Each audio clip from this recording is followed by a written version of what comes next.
Thank you, Chris. From the ballpark in Arlington, it's ESPN Sunday Night Baseball. Tonight, the Kansas City Royals take on the Texas Rangers and former American League home run king Juan Gonzalez. It's the ESPN Sunday Night Game of the Week. It's a hot night here in Texas, just as you would expect. The wind is blowing in off the prairie at the beautiful ballpark in Arlington. And we've got the wild card race, hot and heavy here. Seattle won in Baltimore today, and the winner of this game will be tied with Seattle for the wild card lead in the American League at the end of the day. Meanwhile, California lost another one. That's 9 in a row. Seattle is now 5.5 out, and if Texas can win tonight, they too will be only 5.5 out in the West. Hello, everyone. I'm John Miller, and we're hot and heavy into the wild card race here in Texas. So far, the crowds have not been real big, but the Rangers are right there nonetheless, a veteran ball club, and we're looking at a contrast in styles. The Rangers going with lots of veterans, and the Kansas City Royals going with a lot of youth, and Joe Morgan is here with me. And Joe, this Texas ball club has a lot of familiar names. Well, a lot of familiar names. Will Clark, Juan Gonzalez, Mickey Telton, a lot of great players in their own right. But this year, these veterans have been injured a lot, and they've missed a lot of ball games, and they have not had some young players to come up and pick them up like the Kansas City Royals have.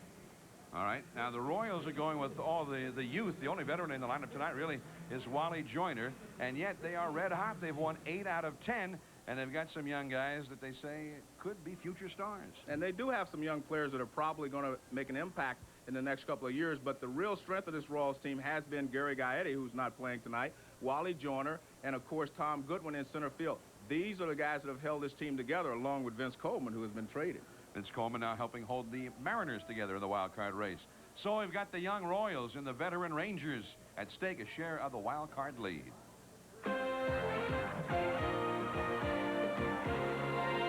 ESPN Sunday Night Baseball is brought to you by Windows 95 from Microsoft. Where do you want to go today?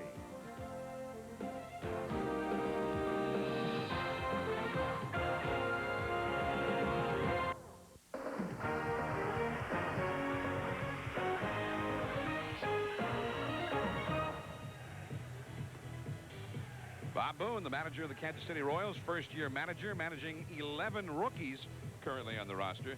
The Royals have not hit well. In fact, they have the lowest scoring offense in the American League. The lineup tonight for Kansas City will feature 9 left-handed hitters. Johnny Damon, the hotshot rookie in center field. Tom Goodwin leading the league in steals in left. Keith Lockhart at third base, another rookie, an old one. Wally Joyner, the veteran at first base. Mike Tucker, also a rookie, the DH. John Nunnally, a rookie in right field. Edgar Caceres in there for Greg Gagne at second base. David Howard at shortstop, and Brent Maine is the catcher hitting ninth. They're all hit left-handed. On the mound for the Rangers, the veteran right-hander, the once and current Ranger, Bobby Witt, now back in Texas. He's 2-1. And before the game, we asked Bobby to demonstrate his pitching repertoire for us. Pretty much throw a 4-seam fastball where I grip the ball across the seams like this. Occasionally, I'll throw a 2-seam fastball to get movement to a right-hander down and in or away from a lefty. And then I throw a slider as my breaking ball. Pretty much a grip on it right there. And then my changeup's a little bit different. It's really not a split. I just split my fingers and try to throw it like a fastball, and hopefully there's enough off it to get the hitters out in front. And the interesting thing is that he throws more strikes now, and he said to stay in Oakland helped him, and that he stopped thinking about how many bases on balls he issued during the game. So he's in a better mental frame now than he was before he went to Oakland. So he did get a lot out of that. And let's take a look at the defense that will play behind Witt tonight.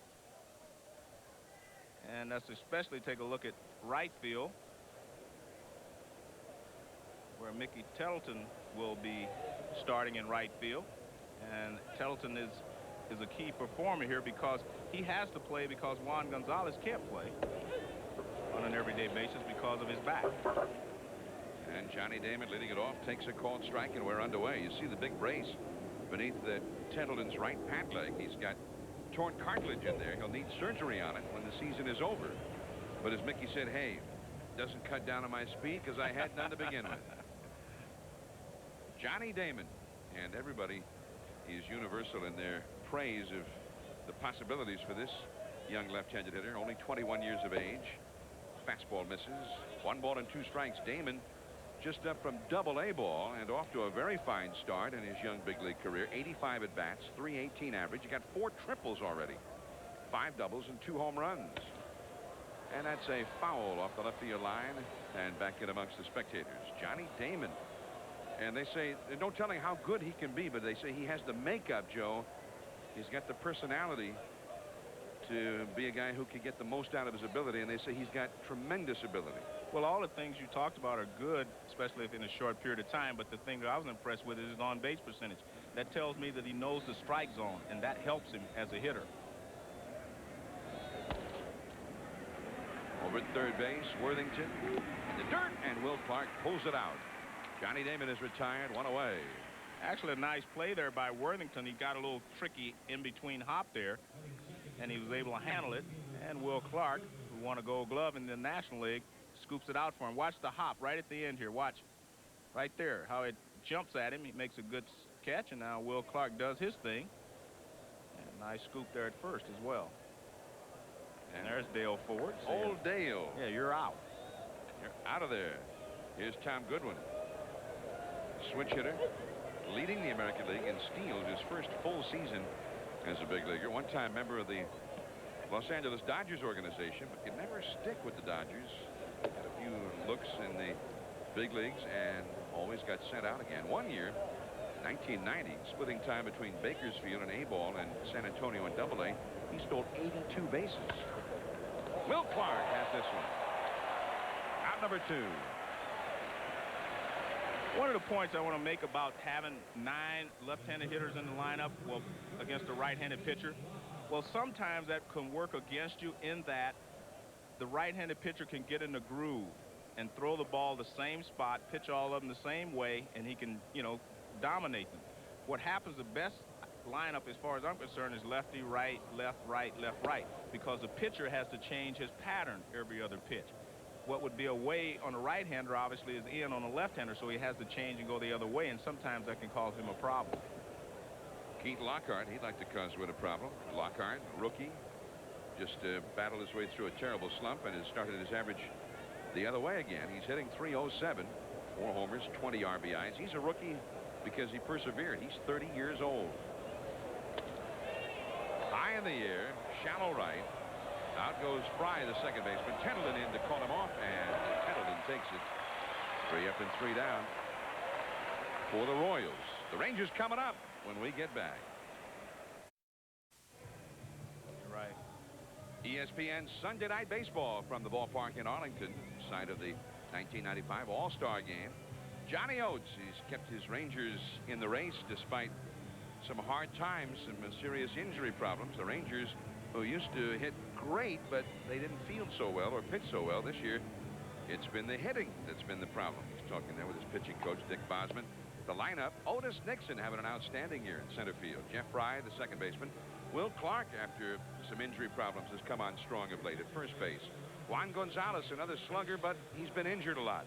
He's hitting cleanup. Mickey Tettleton, 25 home runs, and he's got injury problems. Ivan Rodriguez, all-star catcher, having an outstanding year. Candy Maldonado just acquired with the Blue Jays. Craig Worthington at third, Benji Gill at short. And on the mound, young lefty, former New York Met, Jason Hakame. He's pitched very well since coming to Kansas City. And look at that 4-2 record, 56 hits in 52 in the third innings. But the real key there is he's only had 12 bases on balls. And he curves Otis Nixon for strike 1. I've often said that left-handers that can throw strikes can win in the big leagues. And too low. Now, Hakame is not a hard thrower, but as his one-time general manager, Joe McIlvain, described him in New York, he said, hey, it's kind of a left-handed version of Bobby Jones. He's very determined, and he's got an outstanding changeup. They seem to be pitching with much more confidence since coming to Kansas City. There's the curveball. This is the second baseman, Edgar Caceres, and he throws out Otis Nixon, 1 away. And let's take a look at the defense. We talked about Johnny Damon in center field, and to show you how much they respect his play in center field, they moved Tom Goodwin over to left field, and he was a pretty good center fielder in his own right. So Johnny Damon must be opening a lot of eyes especially in the Kansas City organization. Now, so far, Jason Hakami has thrown 4 pitches in the game. The fastest one was 69 miles an hour on our Jugs gun. And that is ball 1 to Jeff Fry. Well, that one was 54 miles an hour. Man, bring back Charlie Huff. And there's another soft one. Kind of tantalizing him here. I saw Kurt Simmons do that once. He threw that slow curve to Hank Aaron. He ran up in the batter's box, hit it out of the ballpark. And they called him for stepping out of the batter's box. Oh, man. Yeah, they just had the anniversary of that a couple of weeks ago. It was listed in the newspaper. Now the count, 1 ball and 2 strikes to Jeff Fry. Now, you see, he opened the year with the Mets, did Hakami, and just couldn't get anybody out. Couldn't get the ball over the plate. But after going back to the minors, he went to Kansas City. Now he's done well. Fry into the alleyway. Goodwin cuts it off, but Fry is easily into second with a double. That was pretty good hitting there by Fry. He said to himself, if he's just going to throw all this slow stuff, I'm going to wait on it and hit it back through the middle. He was out in front of the first 2 pitches. And as you mentioned, Hakami has not thrown a hard pitch yet. So he just waits on this slow curveball and just hits it into left center field. Good hitting there by Fry. You have to make adjustments when the guy is throwing a lot of off-speed pitches. You have to make sure that you aim the other way to stay in there. Here's Will Clark, left-hander against left-hander, and a fastball. That's the fastest pitch thrown so far by Hakami, 79 miles an hour. So Will Clark at the plate. So he does have one of those, huh? He's got the heater. Okay.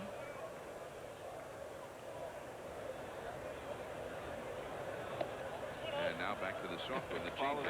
Yeah, he followed that with a straight change.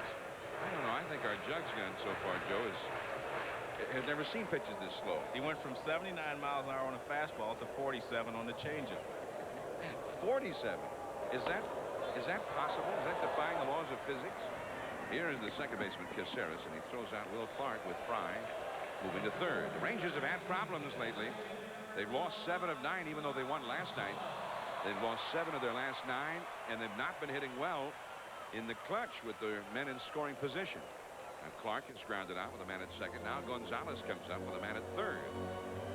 Gonzalez with back problems, which have limited him to being only a designated hitter, and he's only played in 64 games, about half of the schedule. Nonetheless, 19 home runs and 56 batted, and he's done that in only 250 at bats, so he's still got the big power. And the last time Sunday Night Baseball was here, earlier this season, he hit a game-winning 2-run homer in the last of the 8th inning to beat the White Sox 3-2. No score in this game. Runner at third, 2 down. He muscled up on that one, Joe. 82 miles an hour. 1 ball and 1 strike. And there's the problem. Just in the last 5 ball games, 4 for 33. That's an amazing statistic, especially when you have players like Will Clark, Juan Gonzalez, Mickey Tettleton, Rodriguez. These people have driven in runs in their career. There's a long one, deep into left. Goodwin looks up. It's gone, a home run. Number 20 for Gonzalez. 2-0, Texas.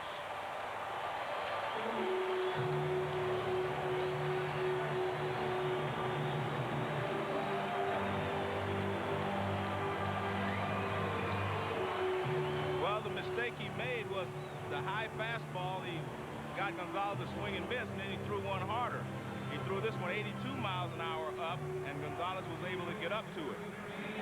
He threw him all fastballs. Now here's a high fastball, 82 miles an hour, and Gonzalez connects, and once he gets good wood on it, you can forget about it. Pretty big guy there, so don't worry about it when he hits it. He knew where that was going. Now Mickey Tettleton, he's the team leader in home runs. He was one of those Homestead refugees back at the beginning of the spring, one of those veteran big leaguers who did not have a job. Tettleton, a switch hitter, batting right-handed, and the count is quickly 0-2. Got torn cartilage in his right knee, as we mentioned earlier, and yet he's in there. He won't be able to play on artificial surfaces at all, but they've only got a handful of games left on those kinds of surfaces as it is. And in terms of being able to play on the grass fields, as Johnny Oates has said, hey, we'll go with him every night and see how he does. As long as he's able to stay in there, we'll keep him in there. And they need his bat. They traded Canseco, losing power there. That was the Nixon trade. And they lost Dean Palmer, their third baseman, to an injury earlier this year, losing a lot more power. Tendleton is down on strikes, and that ends the inning. The Rangers have jumped ahead of Hakimi and the Royals. It's 2-0. Wally Joyner will be coming up when we get back. Juan Gonzalez has put the Rangers ahead 2-0 with his 20th home run of the year as we move to the second. Now watch how he gets on top of this high fastball. Unlike the low ball, you have to get on top of it. Watch how level his hands are. See how high they are? Look at that. That is perfect. Look at that. Level swing, and he drives it out of the ballpark. Here in the second, first ball swinging. Wally Joyner high in the air, deep to center, but there's Otis Nixon. And it's an easy catch back near that 404-foot marker out there to the left of straightaway center. 400 to straightaway center, 404 to the left, and 407 to the right of straightaway. Contrary to popular belief, to hit the high ball, you have to get on top of it. You really have to hit the middle to top half. You can't hit the bottom of it, you'll pop it up. Here's Michael Tucker, one of 5 rookies in the batting order for the Royals tonight. Tucker, a first-round draft choice from 1992. And he fouls one away. He's out of Longwood College in Virginia, and they think he's got the potential to be a big slugger. Well, he's going to have to make some contact, John. Last night he struck out 4 straight times on breaking balls in the dirt. Broken bat pop-up, and it's caught by the shortstop, Benji Gill. Worthington getting out of his way at the last. Tucker retired. Well, they hit that one. Yeah, well, he's glad, because, I mean, last night he could not make contact. He was foul off the fastball, and then he chased the breaking ball in the dirt. Now here is John Nunnally. Now, we saw the Royals on Sunday Night Baseball in late July, and Nunnally was a leading candidate for Rookie of the Year. He was having a very fine season, hitting around 300, hitting with some power, but he has not hit much of anything, power or otherwise. Since then, his average has fallen to 249. One of the problems, John, is he had a little bad spell, and he went to tinkering with his stance and his hands and where he was holding his position, and he had problems. I hate it when those guys start tinkering. Yeah, especially, I mean, if you've got a good swing, you should leave it alone. Make adjustments mentally, not physically. And I can give you a little note. When I was a kid, one of the guys, first thing the guy told me when I was going to the big leagues, he said, don't let anybody change your swing. He said, what? That's the only reason you got here, because you could hit. Don't change it. That's a foul out of play. 3-2 now to John Nunnally. Now, he was a good story because he was a Rule 5 draftee. Yeah. He was in Double-A ball last year with Cleveland. Hit in the 260s. He showed some power. And he came to the Royals, and not only did they have to keep him all year, I mean, they wanted to keep him because he was a key man in their batting order. And again, though, I talked to him before the ball game, but he just, you know, he struggled a little while. But all rookies are going to struggle. You're not going to have just easy sailing in the big leagues. They'll just make you adjust. I mean, they will not just say, here, keep hitting it. They will make you adjust, and I think he just tried to adjust too much. Nunnally gets the walk. Now tomorrow on ESPN, a Labor Day triple-header. The Seattle Mariners, who beat the Orioles today, face the Yankees, a couple of teams battling in the wild card division. Then National League action. The Reds and the Astros at 4. The Astros in the wild card race. Then at 9 Eastern, the Phillies also in the wild card race, and the Dodgers, who are battling the Rockies in the National League West. So a lot of pennant race action tomorrow. A Labor Day triple-header. Here is Edgar Caceres, who is listed at 21 years of age. He's out of Venezuela. He's in there at second base tonight. Gagne out of the lineup. Gagne ordinarily the shortstop, and Howard filling in at short, although Howard, one way or the other, is in the lineup almost every day anyway. So Caceres fills the spot in the batting order, ordinarily taken by Gagne. And yet another rookie for the Royals. He's a switch hitter, batting 260 in 100 at-bats. And the count is 2-1. Of course, when you watch Bobby Witt, you always remember Bobby Witt, the guy who had such a terrible time throwing strikes. I mean, he had years where he averaged 8 walks per 9 innings with the Rangers as a young right-hander. He had great stuff and had a hard time harnessing it. On the left field line. Fair. Digging for third is Nunnally, and holding at first with a single is Caceres. And I'm kind of surprised by that. I wasn't watching Caceres, but I thought maybe he'd think about 2 on that one. Well, it was a base hit all the way because he flared it down the left field line. Candy Maldonado had a long way to go. Now watch. He flares it down the line. Well, he didn't start running right away. He probably thought it was going foul. You see how far Maldonado has to go for it. Now David Howard. Howard, a switch hitter, hitting .251. No homers, 17 driven in. Howard is a guy who's become very versatile. He used to be a middle infielder. And now he can play all around the infield, but even play the outfield. David Howard, and he's one of the old guys in the lineup for the Royals today. The Royals are the 10 men playing, 9 in the lineup plus the pitcher. The average age is 25.8 years. So that's pretty young, and that includes Wally Joyner, who's 33. And Wally looks like he's 21. I mean, Wally still looks pretty young. 2 men on, 2 men out. There's Nunnally at third base, and Caceres at first alongside Will Clark. John, I talk about the fact that, you know, Witt can get in a groove pitching to all these left-handers. Plus, the left-handers in this lineup really do not have a lot of power.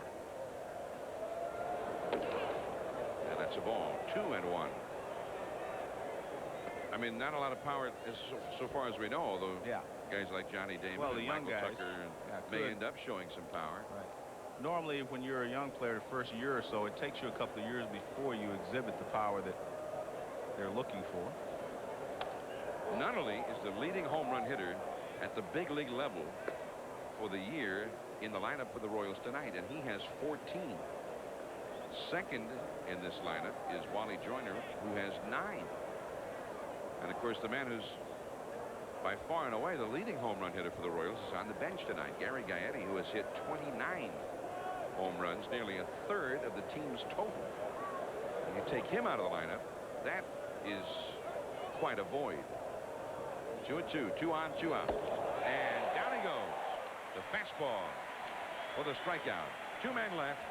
2-0 Texas. We go to the last of the second. Ivan Rodriguez coming up. Hi, I'm Craig Kilburn in the Sunday Night Baseball studios. Lots of baseball to catch up on.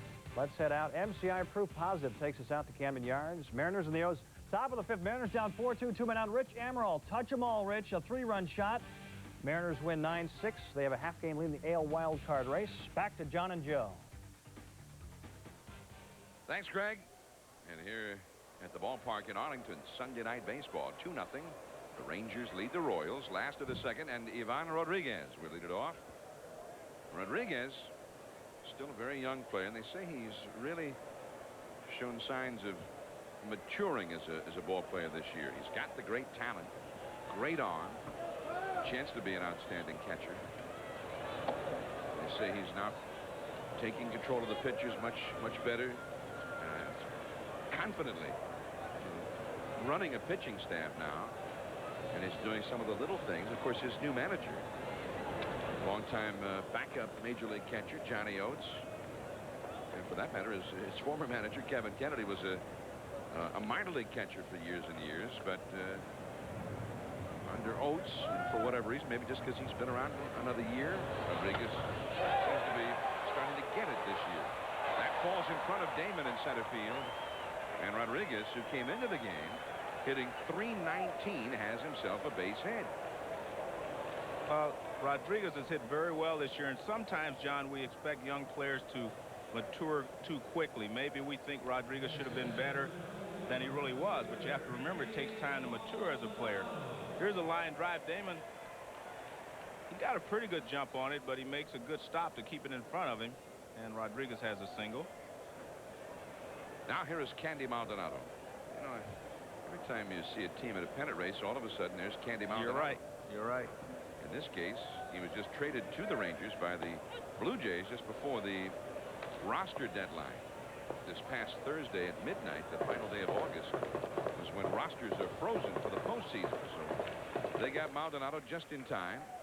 And if they make postseason play, he'll be eligible for that. And why not? I mean, he was there with the Toronto Blue Jays, helped them win a World Series. He's been in the postseason with the San Francisco Giants. I think he's been in 6 league championship series. with various teams. Candy's a very handy person to have on your ball club. I mean, he can pinch hit for you, and he can play the outfield. And I think he knows how to win. Right. He's got the right frame of mind, a veteran who knows what it takes to win in a pennant race. He's kind of a hard-nosed character, Candy Maldonado. 2-1 the count. Candy hitting .272. He's got 8 home runs. Hit one for Texas this weekend.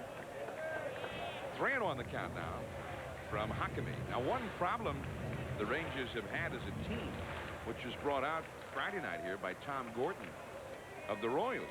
As Gordon said after he beat the Rangers, said, you know, they're a very aggressive team. They don't take many pitches. That makes it a little easier for a pitcher.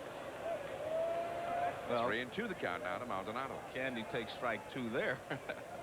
He didn't think it was a strike, but Rich Garcia said strike 2. But now, see, Candy's a guy who comes over from Toronto, but Candy is a guy who will take a walk. Yes. He has a .373 on base average with a .272 average, so we know he'll walk. Hakimi delivers down the right field line. That is foul. It disappeared in that corner. The first base umpire, Dale Ford, signaling foul as Nunnally gave chase. Maldonado with a bid for an extra base hit. That's a veteran hitter there for you, John. Hakimi has been throwing a lot of off-speed pitches, slow pitches. So Maldonado is going, you know, the other way and back through the middle. Now he throws a good fastball, and he just goes that way with it. So he's actually hitting the fastball the other way, and if you would have thrown him a breaking ball, he probably would have pulled it. That's what veteran hitters will do, whereas some young hitters will try to pull both pitches. 3-2 to Maldonado. Nobody out. Rodriguez at first base. Worthington on deck. And there is ball 4. Maldonado has drawn the walk. 2 men on. Nobody out. And that will bring up Craig Worthington. By the way, speaking of the wild card races, we've got the Mariners and Yankees tomorrow to kick off the Labor Day triple-header on ESPN. Craig Kilborn with that highlight showing Rich Amaral hitting a 3-run homer. Amaral was in the lineup today in center field replacing Ken Griffey, who got the day off. Griffey went 2 days in Baltimore, never hit a ball out of the infield. And so they put Amaral in today. He hits a 3-run homer. And he'd only hit 1 home run while Griffey was out the first time in all those months. Now that's what teams who win titles, right. That's what they do. Which brings another thing. I mean, we don't have to get into a big discussion of it now, but I watched the Mariners the last couple of nights in Baltimore, and I have an idea about an MVP candidate who's not getting a whole lot of publicity. Well, obviously it's the DH. It's a foul by Worthington out of play. 0-2. Yeah, Edgar Martinez. Yeah. But that's probably why you're not hearing a lot about it, John, because he is a DH, basically. Yeah, but there is a precedent. Yeah. 1979, Don Baylor won the MVP award in the American League, and that's what he did primarily. Yeah. But he did play some in the outfield. But 5 games. Yeah, well. And Worthington shoots that one foul into the crowd. 0-2 the count. Well, look at that. Edgar hitting .366. No right-handed hitter in the American League has hit over .360 since 1939. You know the last guy to have done it? Joe DiMaggio. Hit .381 that year. Edgar's got 26 homers. He's got 102 RBIs. He's got 44 doubles. His on-base average is over 500. He's walked 103 times. You know, I thought that was you were just coming up with an original idea, but I realize now you were reading Peter Pasquarelli's article in the Baseball Weekly. Now I see. I thought that was just me and you thinking, but we must have read the same article. Well, if you're going to be giving away all my secrets, then... Peter's got a good point. No, I agree with you that, you know, Martinez has been unbelievable, really. I mean, you look in the paper and he'll go 0 for 2 one day. You know the next day he's going to get hot. Coming up Wednesday, Cal Ripken, game number 2,131, the record.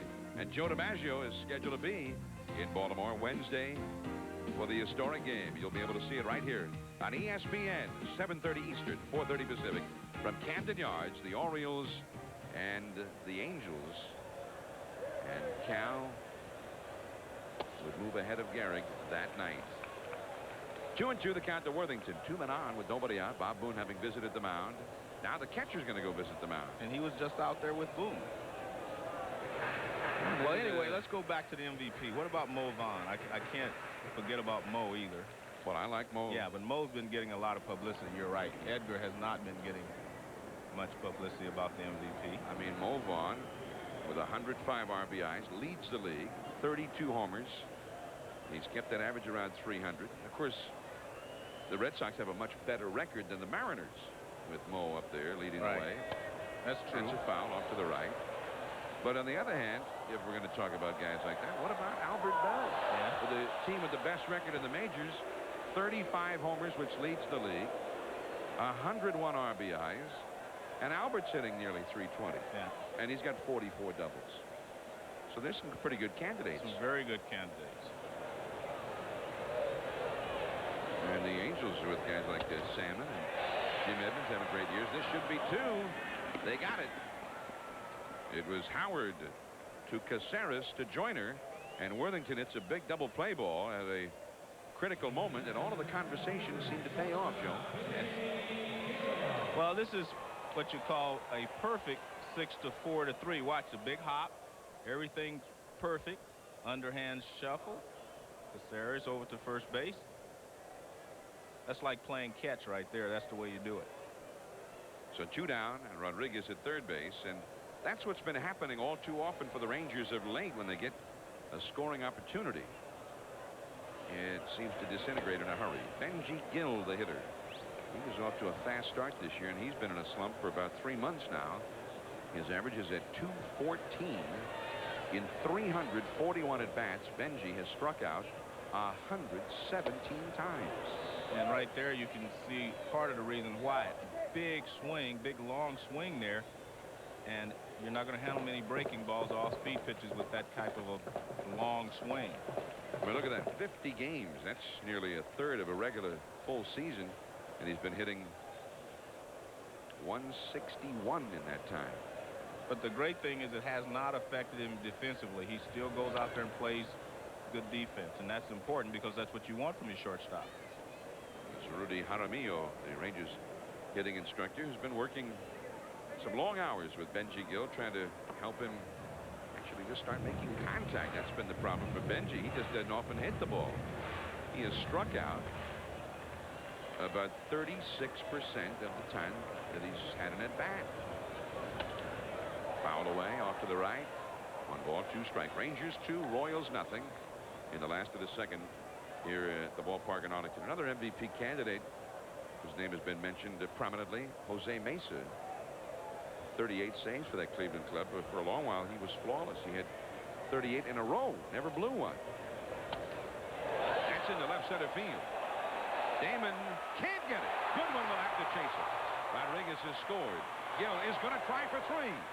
The relay is overthrown, and he's got a triple.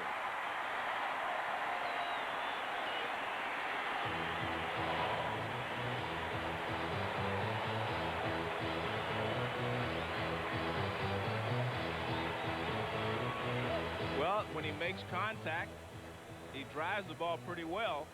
We'll take a look at this. Looks like a changeup away, and he stays right with it. He kept his head on the ball and everything. Damon makes a dive. Now, here's where the problem comes in. Goodwin overthrows the cutoff man right there. If he gets the ball to the cutoff man, they would have had a shot at Gill at third base.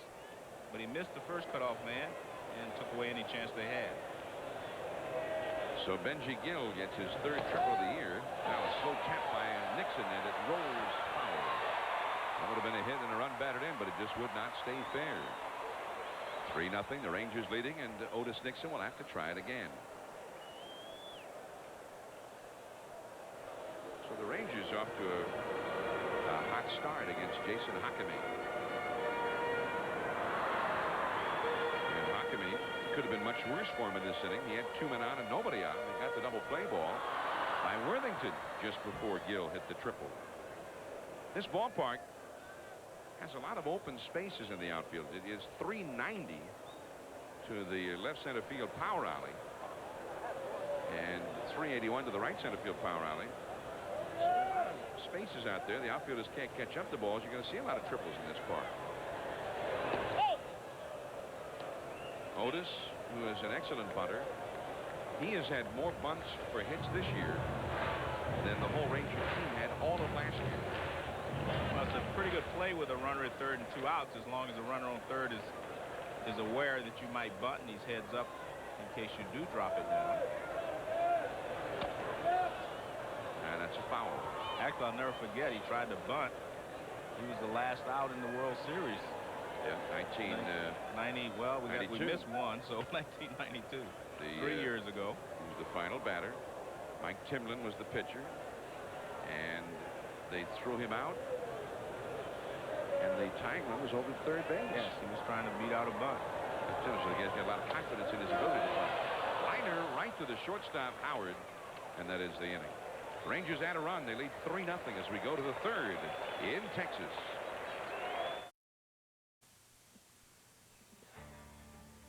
The ballpark in Arlington, and they have a Legends of the Game baseball museum out beyond the outfield here, and they're currently housing the special trophy that was given by manager Joe McCarthy and Lou Gehrig's Yankee teammates on the 4th of July 1939. That was the day of the famous "I'm the luckiest man on the face of the earth" speech by Gehrig, and that was the trophy that was given to Gehrig 56 years ago. Gehrig was only 35 years of age. His consecutive game streak had just ended. And it was a rather emotional day, to say the least, at Yankee Stadium. And that trophy is on display in the museum right here in Arlington. Here's Brent Maine. 1 ball, 1 strike. On the trophy, there is a poem from the Yankee players to Gehrig, and it finishes, "Let this be a silent token of lasting friendship's gleam, and all that we've left unspoken, your pals of the Yankee team." It was actually written by John Kieran, a baseball writer in New York at that time, a very famous one, but the sentiments were from Gehrig's teammates. Brent Maine, and a nice catch by Otis Nixon. Out number 1. And John, you know, the first thing that strikes me about that trophy is that it's a strong trophy. I mean, it's built strong, sturdy. See how it's built? Look at that. That's a very strong and sturdy trophy, and I'm sure they had that in mind when they gave it to him. You know, the Iron Man, Iron Horse. Yeah. 18 inches high. And what the trophy is we see Johnny Damon, a silver baseball supported by 6 small silver bats. That's deep into left field and over the head of Maldonado. Johnny Damon showing some of that strength of his, and it certainly surprised Maldonado, who was rather shallow, expecting a little leadoff type hitter. But Damon is a guy they think eventually could become a number 3 hitter because he's got very good power. Well, sometimes when the field is so large as the Texas left field is, you get lost out there, and Candy may not have realized he was playing as shallow as he was.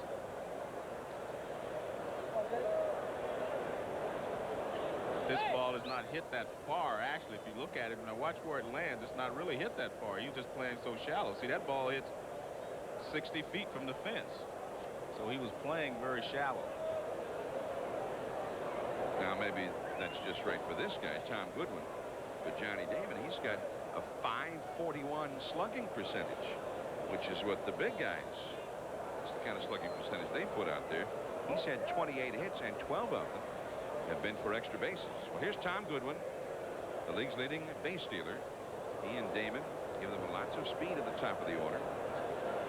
It'll be interesting to see how this Royals team comes together next year and the year after with all the young players, because some of them, you have high hopes for all of them, but some of them turn out and some of them don't. Some of them play pretty well, but not as well as you hope. Some of them end up not doing anything at all. Go back to the minors. There's no sure thing to it. Goodwin grounded to first his first time, facing Bobby Witt. 3-0. The Rangers are leading in the top of the third. Maldonado very shallow in left field for Goodwin, as you see, way in from that wall. And the ball that Damon hit was still, like I said, about 60 feet from the wall. So he's just playing very shallow for these left-handed hitters. We said they didn't have a lot of power in the lineup, but they can still hit the ball pretty well, probably the other way, as we saw with Damon. Damon has 87 at bats. He got 6 doubles, 4 triples, and 2 homers. And they called strike on the outside. A good one. 1 ball and 1 strike. Bob Boone, manager of the Royals. Everybody talking about Cal Ripken. You'll be able to see that ball game. We showed the trophy that was presented to Lou Gehrig on his special day in 1939. And then Cal Ripken and Gehrig. The two will forever be linked in baseball history for the decades to come in baseball history. And the historic night, you'll be able to see it all on ESPN. Not just the ball game, but the ceremonies that will follow the ball game and the night when Ripken passes Gehrig. And we have to say, because you can't take anything for granted in this game. That's if he's able to do it.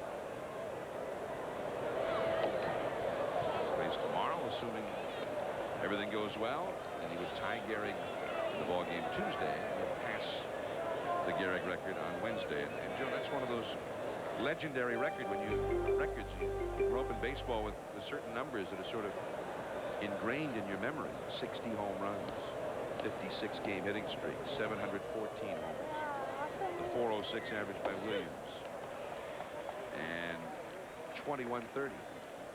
It's one of those. 4192.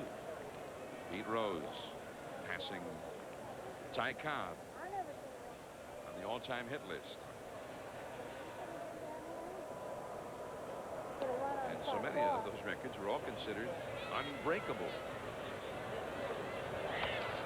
This is a high foul off the left field line, and Maldonado has no play on it. It's back in amongst the spectators. But that's what makes them special, John, is that these are records that people probably at one time or another felt would never be broken. And of course, the only one that's going to hang out there probably now would be the 714, because players will not play as long, and the 56 game hitting streak for sure that Joe DiMaggio had, and of course now probably wherever Cal's number ends up will probably never be broken. Of course, the 714, Aaron ended up with 755, right, which is the new standard, the new record. Goodwin ends up with a walk. 2 men on, 1 man out. The 4th of July, 1939. That was the day of Gehrig's sad speech. Gehrig, the Iron Horse, and now a new Iron Man has emerged. Cal Ripken. Wednesday night, 7:30 Eastern, 4:30 Pacific. Complete the national coverage on ESPN. One of the interesting things, though, is I don't think Gehrig's accomplishments, the home runs and the RBIs, everything he did was overshadowed by the streak. I think sometimes that Cal Ripken's other accomplishments are overshadowed a little bit by the streak. The batter, Keith Lockhart, a drive into deep left center, but Otis Nixon, he's got it. Johnny Damon tags up at second and races over to third. Well, in a way, it's because of Gehrig's legendary streak. I mean, Gehrig didn't have to pass any legendary player to get that streak. It was just part of the legend of the Iron Horse, who did so many other things well. 493 home runs. Third on the all-time RBI list. The only players in the history of the game with more RBIs than Gehrig. Hank Aaron, number 1. Lou and Babe Ruth, number 2. And then Gehrig is number 3. Here's Wally Joyner to try and get a run home for the Royals. They're trailing 3-0 in the third. Wally flied to center his first time. 2 out, 2 on. But Cal's got a lot of other things going for him other than the streak. The all-time leading home run hitter among all shortstops. He has more than 1,200 RBIs. In fact, he just passed his hitting instructor, Lee May, on the all-time RBI list the other day. He's just, I think today may have caught Bobby Doerr on the all-time list. There's a Hall of Famer. So, and he also has many of the all-time defensive records as a shortstop. Fewest errors in a season. Committed only 3 errors in 1990.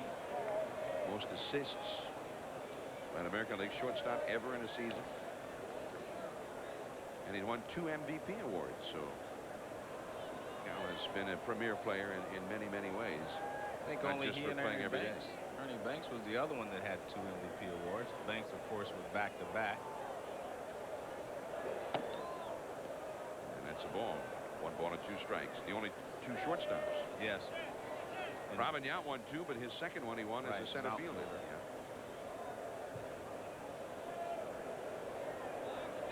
It was another middle infield, not a shortstop. Another middle infielder won 2. Yeah, his name escapes me on occasion.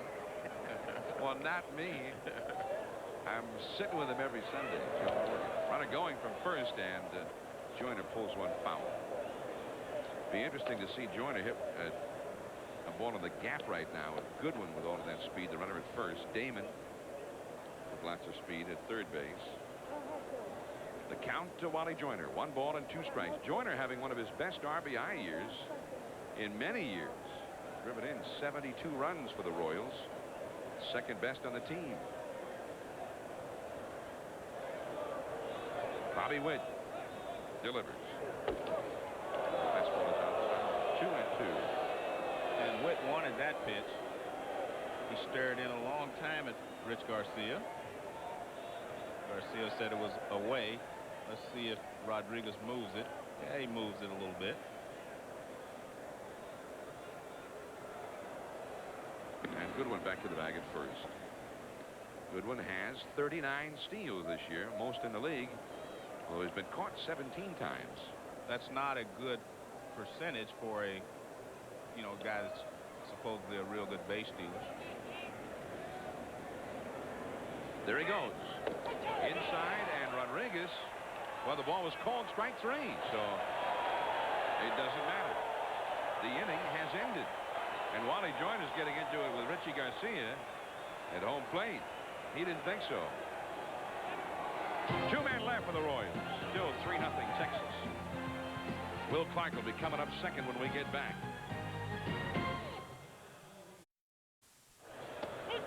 Jeff Fry facing Jason Hakami. Here we go into the last of the 3rd inning from the ballpark in Arlington. Fry hit a double in the 1st inning. That started a 2-run rally. Juan Gonzalez later hit a 2-run homer in that inning. Fry, kind of a handy player, hitting 273. Didn't have any power, but he's a tough out, especially put a couple of runners on, because he kind of scares opposing managers. They put the guy who's going to put the ball in play. The ball in play. Yeah, that's the key. If you put the ball in play, you become a tough out. He's not a big guy. Jason Hakami, and he strikes him out, and Maine throws him out. And there's one away. Will Clark coming up. Will Clark grounded to second his first time. Now Clark is hitting over 300. He's got 76 RBIs. We checked that pitch out. It's a changeup. I thought it was a breaking ball, but it was really a changeup that bounces right on top of the plate. And Fry was way out in front of it. Speaking of Clark, he's having a pretty good year. He's missed 21 games with the various injuries. There's a drive into right field, but he hit it off the end of the bat. Nunnally is there, and Clark is promptly retired. Out number 2. But early in the season, Clark crashed into an advertising panel next to the box seats, chasing a pop foul, and hurt his elbow. And he said that the elbow isn't giving him as much trouble now. And I said, well, you mean you rested it and it got better? He said, no, it's just over the period of time I got used to it, and I don't even think about it now. He actually cracked a bone in his elbow. Here's Juan Gonzalez. I don't have any complaints about Gonzalez when he's actually been healthy enough to play this year. Yeah, he's still hit home runs and driven in runs for you. 4 homers, 58 RBIs, and 251 at bats. Yeah. This is only his 65th game of the year. They might like for him to be a little more patient, though. He's walked 8 times. I mean, he goes up there to hack. Well, and normally your middle guys, are 4 or 5 hitters, are hackers. 0-2 the count. Makes 4 and foul back. Especially Juan says he walks. He's got to run the bases, and he's not very fast. So he says if I hit it out of the ballpark, I can trot around. I'd like to see a home run derby just with Juan Gonzalez and Raul Mondesi. Yeah. Both big, strong guys, both kind of hack. I tell you what, I've got to put Piazza in any home run hitting contest I see from now on. It's amazing. I mean, this guy really just drives the ball. But Gonzalez, to me, is probably the strongest, has the strongest swing. I mean, he can hit the ball out in any part of his swing. A lot of hitters have to get the bat way out front and drive the ball. He can drive the ball from any bat angle, and I think that's the difference. He is just so strong. Well, they measured his home run in the first inning at 410 feet. High up into the grandstand at left field above the out-of-town scoreboards. We have a hand-operated scoreboard out there in the left field wall. Sort of a mini version of Fenway Park. Oh, there's a soaring, majestic drive deep into the Texas night. Look at that. I mean, it's 80 feet foul or more. But what a shot that was. Well, the Royals have been pitching him inside with the right-handers and the fastballs, and they're still trying to do it with 2 strikes here. And he struck him out. 3 up and 3 down. Hakame with his best inning yet. It is 3-0 Texas. Here we go to the 4th inning. ESPN Sunday Night Baseball from Arlington, Texas. Here is Michael Tucker off Will Clark and into right field. Jeff Fry tracks it down, and Michael Tucker is aboard. Boy, he really hit that one hard. Well, it was hit sharply down to Will Clark. He reached out. It looked like it bounced up, maybe hit him off the arm someplace. We'll see if he gets his glove on it or not. But it was sharply hit. Official score has got to make a decision, and he has ruled it an error against Clark. So it's an error on Will Clark, right? Yep. According to the official score. I'm going to go by what he says. Because he's official. He's official. Here's John Nunnally. He walked his first time, hitting only 249s. Trying to come out of a long, long slump. Back to first is Tucker. Now, Tucker's got some pretty good speed. Again, he was a first-round draft choice. Some feel that he has the best offensive potential in the Royals organization. He had been a shortstop when they got him. That's a base hit for Nunnally. Swinging the bat well tonight. Stopping at second is Tucker as Tettleton fires into the cutoff man, Benji Gill. 2 men on, nobody out, and an update now with Craig Kilborn. All right, the A's and the Yankees, top of the 10th, tied at 9. Wetland pitching. Ricky Henderson can lead off a game with a home run, and he can finish one with a long ball. Solo shot. A's win at 10-9. Yanks now 2 back in the wild card race. Back to John and Joe. Tony Fernandez, as you see, hit for the cycle in that ball game. Wild one at Yankee Stadium. The A's blew a lead in the bottom of the 9th. Eckersley blew a save. And then Wetland came on in a tie ball game in the 10th, and he gave it up. A tough year for John Wetland, and then Eckersley got the win as he saved his own win in the bottom of the 10th in that Oakland, ending the Yankees' 5-game winning streak. There's a bunt by Edgar Caceres. 2 men on, nobody out. Bobby Witt with a 3-0 lead for Texas here. And the Royals trying to get something going here in the 4th. In the wild card race right now, the winner of this game will tie Seattle for first place. The Yankees are now 2 out. Milwaukee is 2 out. The Brewers beat the Twins today, and then Oakland is 3 games out.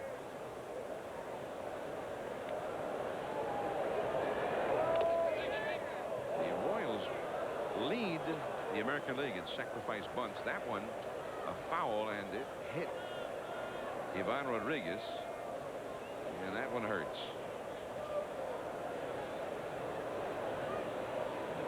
That's why it's so tough to be a catcher and play an entire season. Let's see.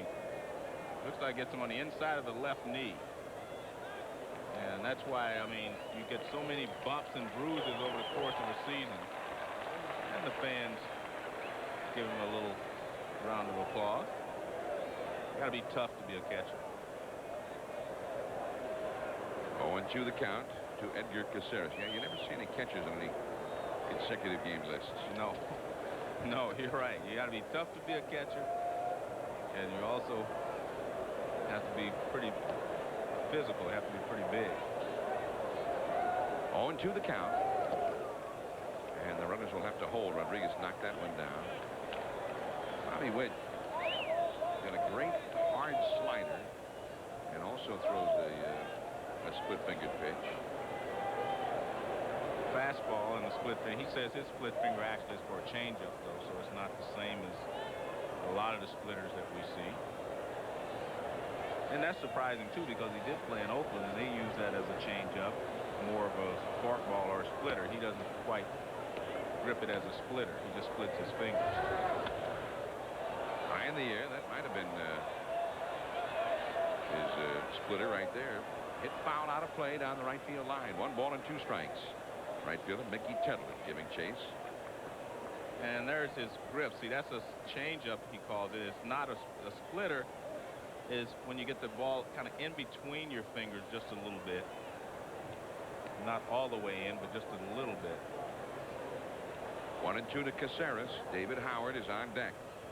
Tucker at second, Nunnally at first. They both run real well. Bobby Witt ready. Delivers.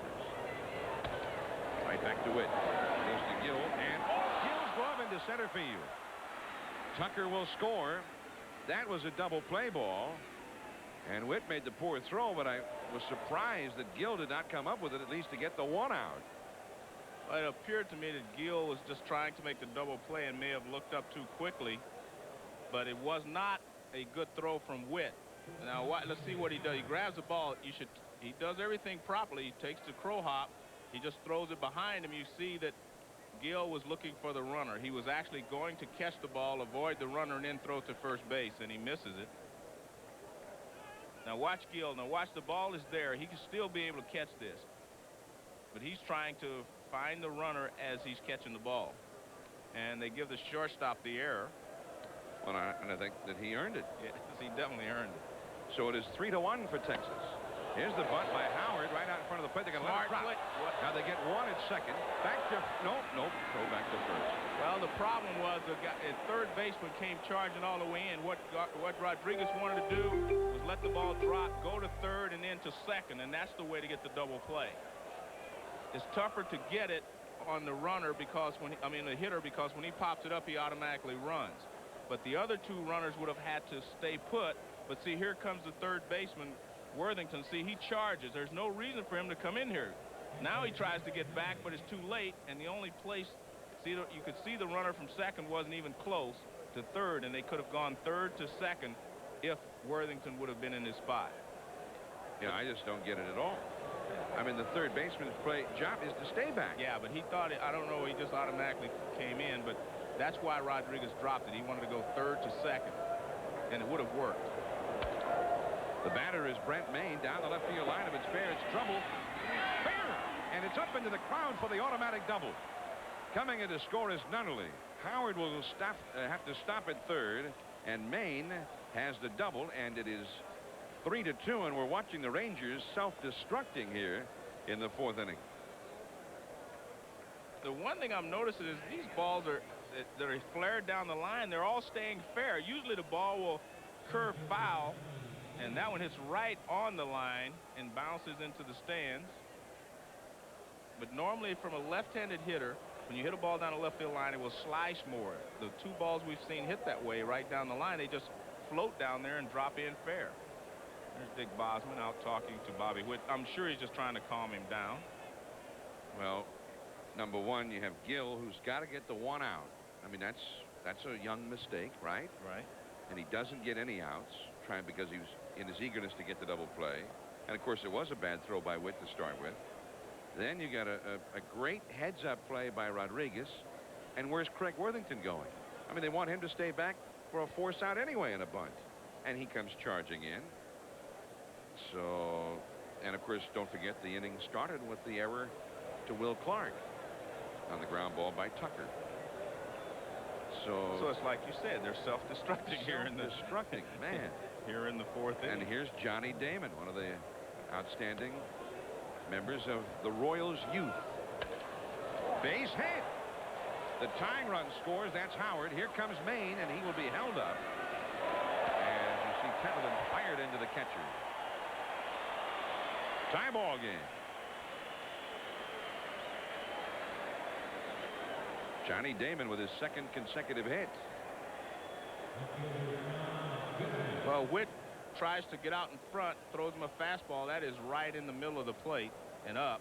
And Damon rips it to right field. Good play here by Tettleton. He comes up and fires a strike to the plate. So they have to hold Maine over at third base.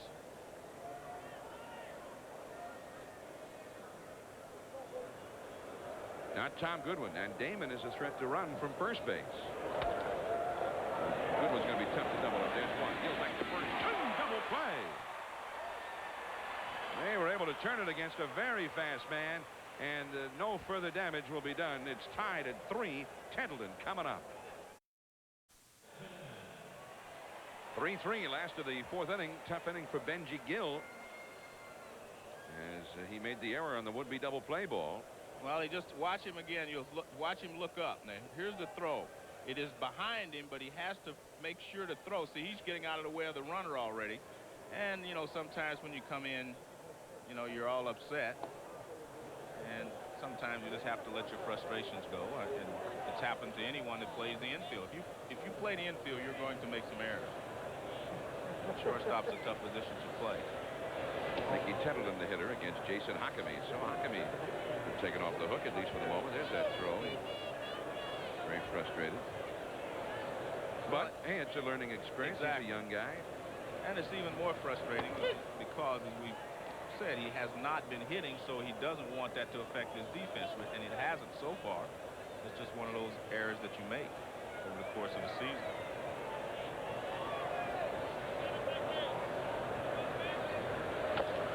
That's off his foot. Tettleton with 25 homers. He's hit 6 as a right-handed batter in 114 at-bats, or 1 for every 19 times up there, which is pretty good. He's hit 19 left-handed, or once every 12.3 times up there, which is outstanding. So his stronger side is from the left. And of course, he bats much more often from the left. And as a right-hander, he doesn't hit for any kind of an average, but he also draws a lot of walks. 25 homers to lead the Rangers. That really helped pick up some of the power loss with the Canseco trade and also losing Dean Palmer. That's a fair ball. Goodwin will have to chase it. Tettleton, with that bad knee, has a double. I'll tell you what, John, he was running very well. And probably what he has is it doesn't bother you straight away. It's some side to side where he has the problem. Because I watched him take off then, and he ran to second base very well. Now, let's take a look at it here. Now watch him. Ball down the line.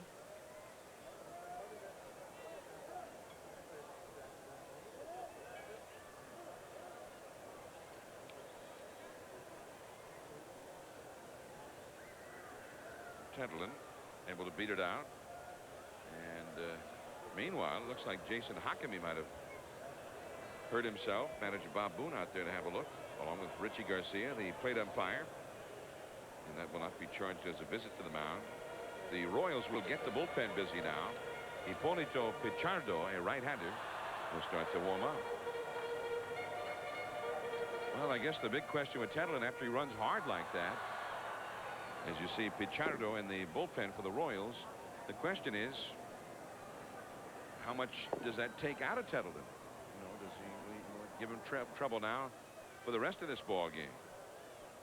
Ivan Rodriguez. It's a 3-3 tie, last of the fourth. All of the Royals' runs in the top of the fourth were unearned runs. There's that breaking ball. And Rodriguez is another guy. He goes up there to take his cuts. He's only walked 15 times all year, and he's had 390 at-bats. Well, he definitely was not trying to go to right field or the other way on that pitch. He wasn't trying to move him along, except he was trying to score him.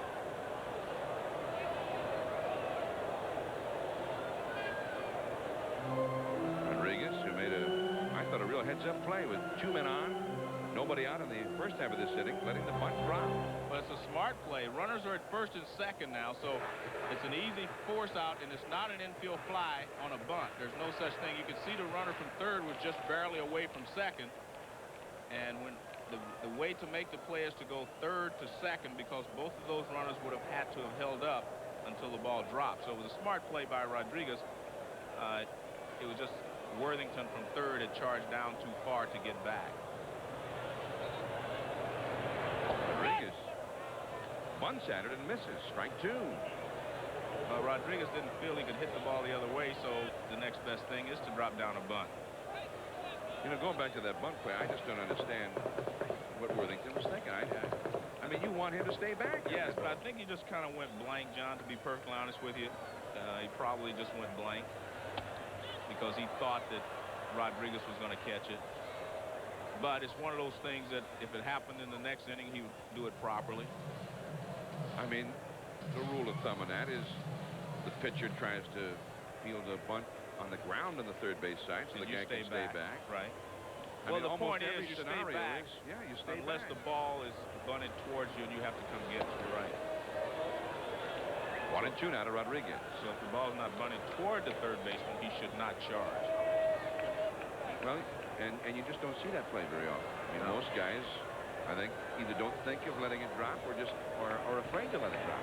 Sometimes things can go wrong. Right field, Nunnally tagging at second, Tettleton.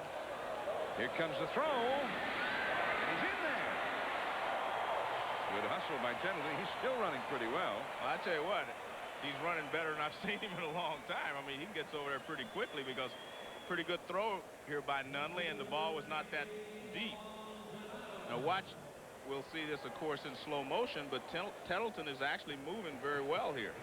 I mean, look at that. He doesn't seem to, he's not limping at all, and he just beats the throw from right field. Good play there by Tettleton and heads up play. And the Mickey Tettleton running game. Here's Candy Maldonado. The infield comes in for the Royals. Maldonado walked his first time. Strike one. It is 3-3 in the last of the fourth inning. Maldonado, the veteran, coming over from the Blue Jays for a player to be named later. I understand that or at least the story is that the Red Sox also are trying to get him. But the Rangers, whatever it is they offered, apparently was a little bit more enticing to the Blue Jays. 1 ball, 1 strike to Maldonado. The infield is in. Huckabee misses badly with that one. Now it's 2-1. Now on deck is Worthington if he ends up walking Maldonado. Joe, the middle infield can go back to double play depth. Right. And Maldonado at this point I would think would be considered much more dangerous than Worthington. Although Worthington, having said that, homered last night. Tettleton will hold. Howard throws out Maldonado. Didn't have to walk him. He got him out. The infield will drop back to normal depth for Worthington.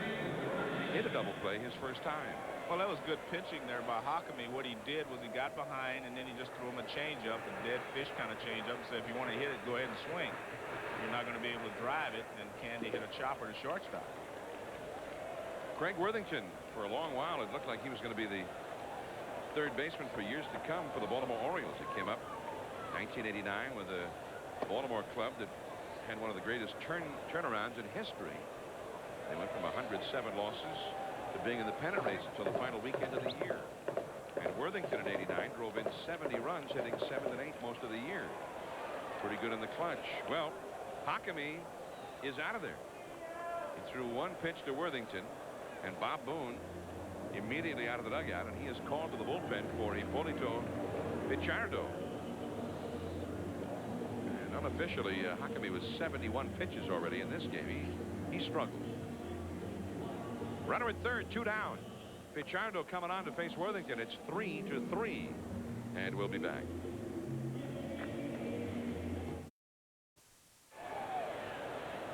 Jason Huckabee, the 24-year-old left-hander, who had gone 4-2 for his new ball club, is out early tonight. 3 runs, 5 hits, and he is responsible for a runner at third base as he gives way to Hipólito Pichardo, who faces Craig Worthington and delivers ball 2. First pitch to Worthington had been thrown by Huckabee for a ball, and then Huckabee was out of there. Runner at third, Mickey Tettleton with 2 down. Worthington gets it foul off the catcher, Brent Main. Pichardo is in his 39th game of the year, 7 wins, 4 losses, and a save with a 4.5 ERA. 56 innings, 54 hits, and only 3 home runs allowed. From from the Dominican Republic. He's been around for a while. For a while they thought about making him a starter, but it never seemed to work out for him in that role. What do you think, Joe? I mean, when you see a middle reliever of 7 and 4, he must be doing the job most of the time. Well, there's no doubt he's doing the job just to have that many decisions. And a good middle reliever comes in, clubbed down by a couple of runs. And holds them right there. I mean, usually you're not going to get the win unless you hold them to give your team a chance to come back. 3-1. That is a base hit. A broken bat single by Worthington. So Craig Worthington delivers in the clutch. The kind of hits the Rangers have not been getting of late, and it is 4-3 Texas.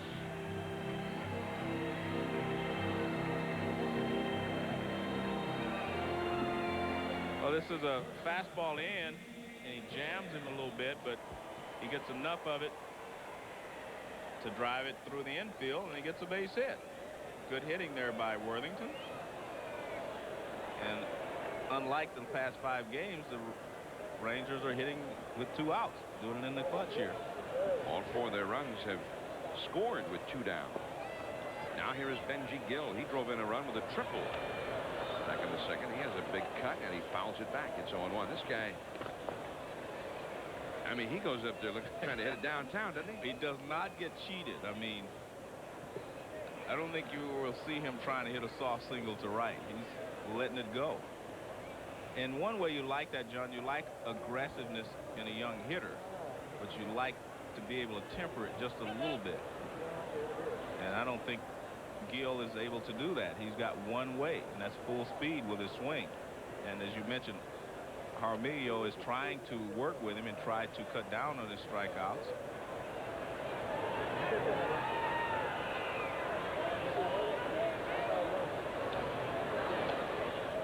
One ball, 1 strike. Now Gill, with his 9 home runs, he has more homers than any Rangers shortstop in 19 years since Toby Harrah. Yeah, I can remember that.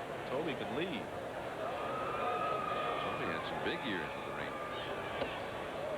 He had 27, 28 home runs in a season here.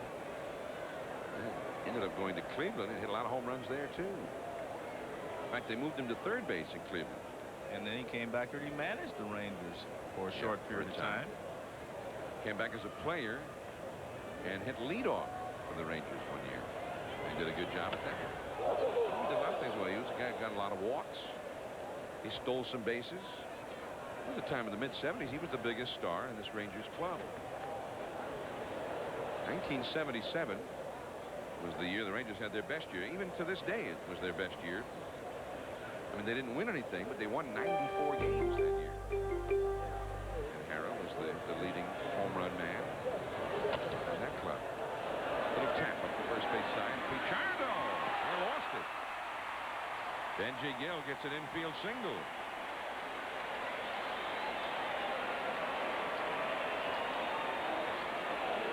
It's going to be a very difficult play for Pichardo to make because the ball got over near the line and just died. And he tried to grab it and throw it all at once, and his feet slipped from under him. And it becomes a base hit. Now watch, right now he thinks he has a chance, but he knows he has to get rid of it quickly, and the ball slips out of his hand as he goes down. Now Otis Nixon. Nixon, who came into the game hitting .286. He's 0 for 2. Grounded to second, lined out to short. 2 men on, 2 men out. Otis with 41 RBIs. You know, Otis has 40 hits this year that have been infield hits. He's beaten out 19 bunts for base hits, and he's had 21 other balls that he has hit in the infield that he's beaten out.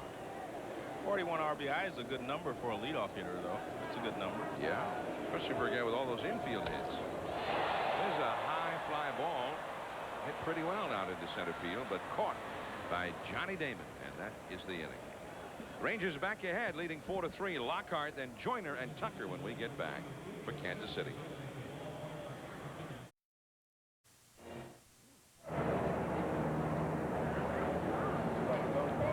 Here at Arlington, the ballpark in Arlington, In honor of the late Mickey Mantle, they have been passing out organ donor cards with a note from the late Mickey Mantle urging people to do so.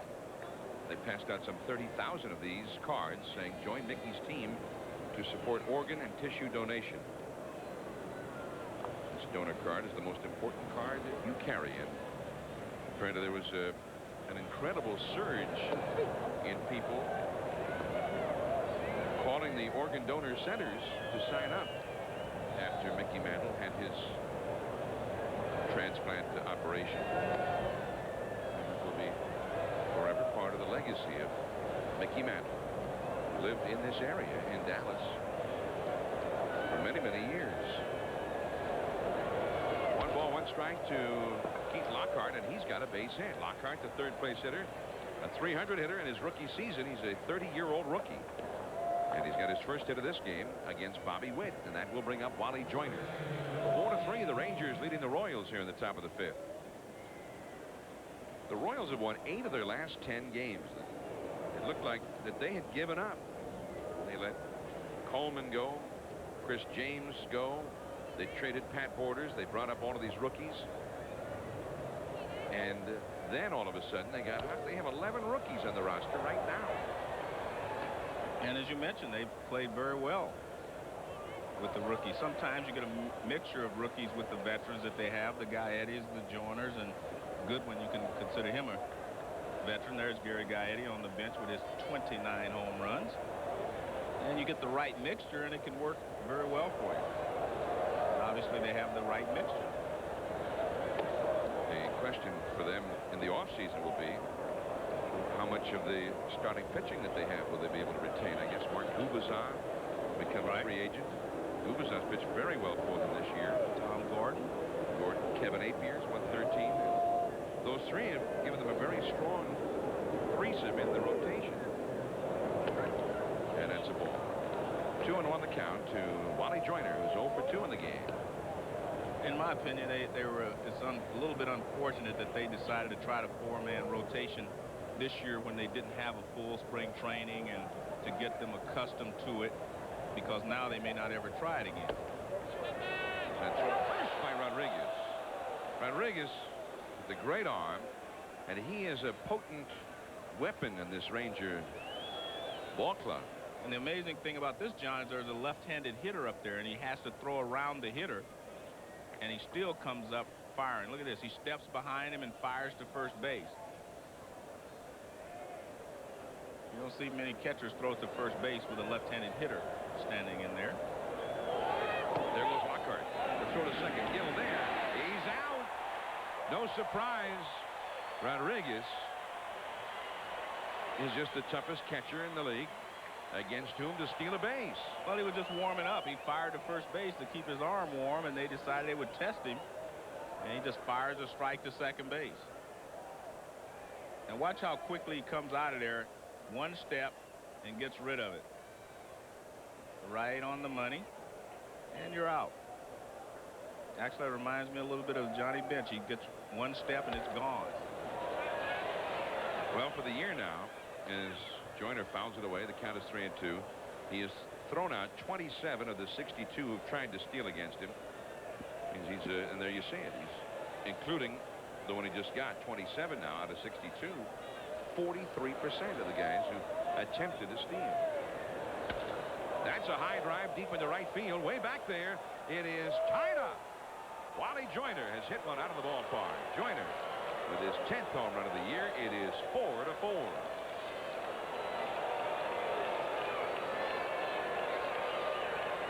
Well, we said they didn't have much power in this lineup, but as you mentioned, they have two guys with now double-figure home runs, Joyner and Nunnally. And Joyner, a few years ago at California, hit tons of home runs. He was considered a home run hitter when he was in California. Fastball looks like it's down and toward the inside half of the plate, and he lines it over the right field wall for a base hit. So it is 4-4. Here is Michael Tucker, and he takes a strike. Tucker has popped to short, and he has reached on an error by Will Clark, although Tucker hit the ball real hard. 4-4 in the top of the 5th. And Tucker takes the ball. 1 ball and 1 strike. By the way, talking about Ivan Rodriguez, the guys he's thrown out, he has also picked off 6 base runners this year, and he's thrown out 4 who attempted to advance on would-be wild pitches. So he gets a lot of guys, not just the guys who try to steal against him. He gets some guys who are just trying to mind their own business out there. 1 ball and 2 strikes to Michael Tucker. You played with a great catcher for many years who was that kind of a weapon defensively. Obviously, I may be a little prejudiced because I saw more of John than I have Ivan Rodriguez, but to me, Johnny Bench was the best by far because he just had such a great arm and accurate arm and quick release. He did everything that you're supposed to do.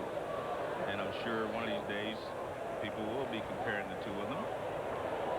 Bench won 10 or 11 gold gloves, maybe more. And Tucker's down on strikes. Number 2. Second, let's see, 3rd strikeout for Bobby Witt. Well, this is the way they were getting him last night on breaking balls down in the dirt, and he would swing over the top of them with 2 strikes. So they have developed a pattern with him, and you see Tucker right over the top. John Nunnally walked and singled, trying to come back out of a long slump. It's 2 down, nobody on. When you talk about Johnny Bench, I mean, you're talking about maybe the greatest catcher of all time. Right. I mean, for any catcher to be mentioned against Bench is just a way of saying, hey, the guy's got some great skills. Exactly. And Benito Santiago, when he first came up, that's off the glove of Will Clark.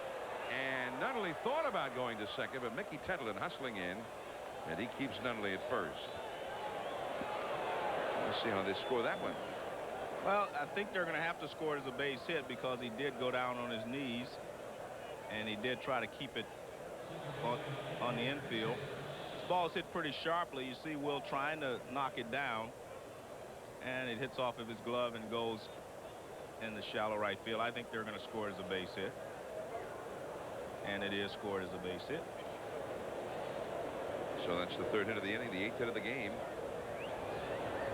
for the Kansas City Royals. The batter with Nunnally at first will be Edgar Caceres, and Dick Bosman has gone out to the mound to visit with Bobby Witt.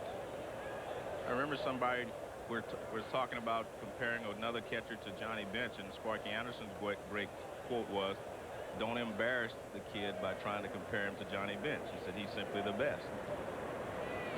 Join ESPN tomorrow night at 7:30 Eastern, 4:30 Pacific for NFL Prime Monday. Mike Tirico, Joe Theismann, and Sterling Sharp bring you a full 90 minutes of NFL coverage, including live reports from the Meadowlands previewing the Cowboys-Giants game. That's NFL Prime Monday tomorrow at 7:30 Eastern on ESPN. Leslie Visser will have a feature on Troy Aikman, the Cowboys quarterback. Here's Edgar Caceres. He is 1 for 2. Runner at first, 2 down. The Rangers bullpen is busy. 4-4 the score. And there's ball 1 from Bobby Witt. In the bullpen, left-hander Ed Vosberg is warming up. Of course, they've got all of those lefties in the lineup.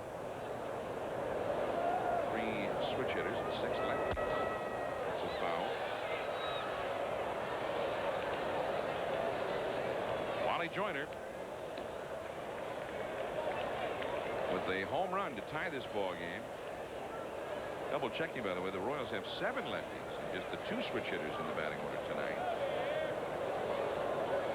Edgar Caceres with a single. He's also reached an error. Tap, nobody at first originally, and nobody there ever. Safe at first is Caceres. Witt was late getting over there. He went for the ball at first.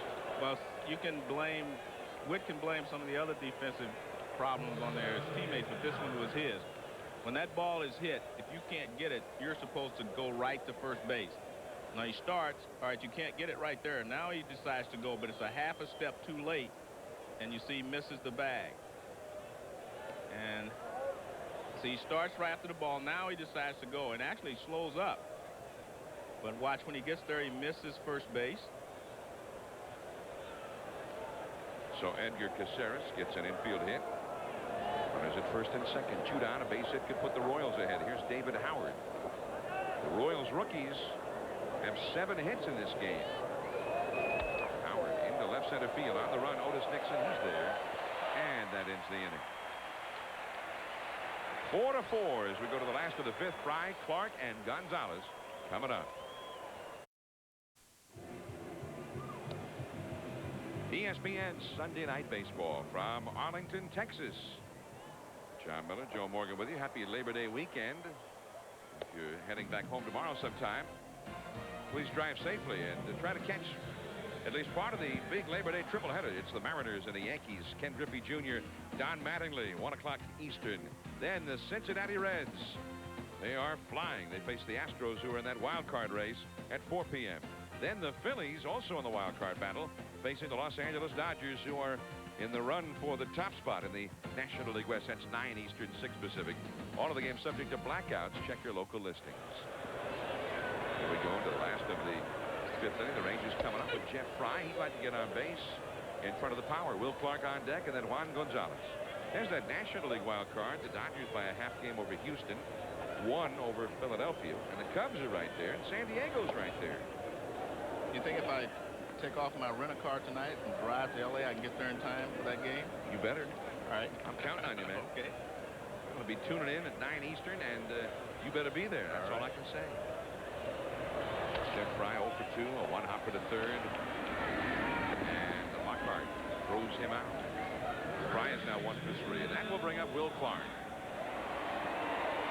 Clark been through a few pennant races. He knows what it's all about. Clark has become the leader in this ball club. And it doesn't seem like there's any aspect of what goes on with the Rangers that he's not cognizant of. At one point, he decided that it would be a great thing for team unity if everybody wore a big 10-gallon hat on a road trip. So he went out and bought, I don't know, 35 of them. And they all left the ballpark, heading to the team bus to go on a road trip wearing these big 10-gallon hats. He says, I guess nobody will mistake us for being, say, the New York whatevers. We'll obviously look like the Texas Rangers. They all had their denims on and their 10-gallon hats. He takes a sinker for a strike from Pichardo. 1 ball and 2 straight. Now, Clark, I mean, he's got a haircut, Joe, you wouldn't believe. He got one of those buzz cuts the other day in Minnesota. I didn't see it. He had his hat on when I talked to him today. Well, there's a good reason for that. A lot of his teammates also got a buzz cut in Minnesota.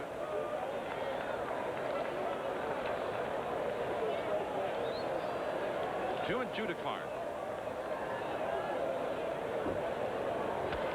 And all of that, it's just to try to keep guys having fun, relaxing, which can be difficult this time of year. The stresses of a pennant race, and particularly for the Rangers, who lately have been slumping. Clark, though, has not been. And there's his first hit of this game. Out of the reach of Howard, a line shot to left field in front of Juan Gonzalez. And Gonzalez has already launched 1 big fly here tonight. It came back in the very first inning against starting pitcher Jason Hockney. Watch this one. This one is hit a mile high and way up into the seats out there. 410 feet was the measurement. You don't see, as you mentioned at the time, you don't see many guys take a fastball up around the shoulders and launch it like that. And it was an 82-mile-an-hour fastball, if you can believe our gun, because, I mean, that's not too easy to hammer. When the pitch just before it had been, what, 64 or whatever. Guy had been throwing some soft ones. And that's, although I think the pitch just before was a fastball. But he missed it, but it wasn't as fast as that one. Gonzalez struck out his last time. Now he's facing Pichardo for the first time. It is 4-4, last of the 5th. Juan Gonzalez had 2 straight years over 40 homers. This could be a double play, and they can get to it. Just the 1 out. Actually, a nice play turned in by Howard, getting the lead runner from the hole. And Caceres gives Will Clark a long look, but Will's just doing his job.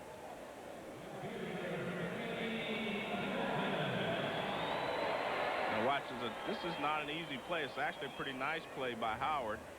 gets rid of it. Now Will Clark is making sure, although Will did stick his right foot up a little high, so maybe Caceres did not like that, but I don't think Will really cares.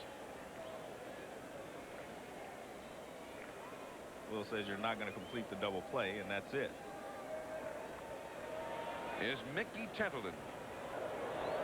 Tettleton has struck out, and he has doubled and scored a run. He hustled the ball into a double back in the 4th inning. And he takes a strike. Well, this is his best side, as you mentioned, and obviously the right field area is an easier target than the left field pavilion here in Arlington. On right field here, they have the home run porch. Now, how do we know it's a home run porch in a ballpark that's so new? Because they named it the home run porch. Now, unlike Detroit, which it's a home run porch because home runs are hit there in bunches. Here, they built the ballpark, and before they ever played again, they just named it the home run porch. And the count now is 1-2. Unlike Detroit, if you hit one of the upper deck here in right field, I mean, that is a shot, because that upper deck does not overhang the lower deck as the upper deck in Detroit does. And it's also not nearly as close even in the lower deck as Detroit. And that is hit for Tettleton. Strike 3. 1 man left. It is still 4-4 as we go to the 6th inning. Royals and Rangers tied up. Introducing ESPN Sunday Night Baseball. It is 4-4 as we move to the top of the 6th inning. The Royals and Rangers in the wild card battle. The winner will be tied with Seattle for first place in the wild card division. Let's just call it a division. It's an easier concept for me, Joe. Well, it is a separate division almost, so the winner is going to go into the playoffs like the divisional winners. But it's very difficult to look at the overall standings every day and try to figure out the wild card race from that. Batter Brent Maine. He is 1 for 2. He's lying to center, and he's also driven home a run with a double. Facing Bobby Witt here in the top of the 6th inning. You see the wild card division standings. That's a foul off to the left. 2-1. I asked Gene Mauch about the wild card race, and he thinks that the Yankees have the best schedule of the teams in terms of facing clubs that have not played well up to this point of the season. The Royals themselves go home from here to face the Blue Jays. They get a doubleheader with the Blue Jays tomorrow in Kansas City. That's a foul on a play. But then they go out to the West Coast. And Bob Boone and Gene Mauch both said, hey, that's the make or break time for the Royals. And they have been terrible against left-handed pitching. And they'll see a lot of it out there. In fact, they could well see Randy Johnson next Friday in the first game. Randy has been hurting lately. I'm hoping he'll be able to pitch Friday from the left center. That's in there, base hit.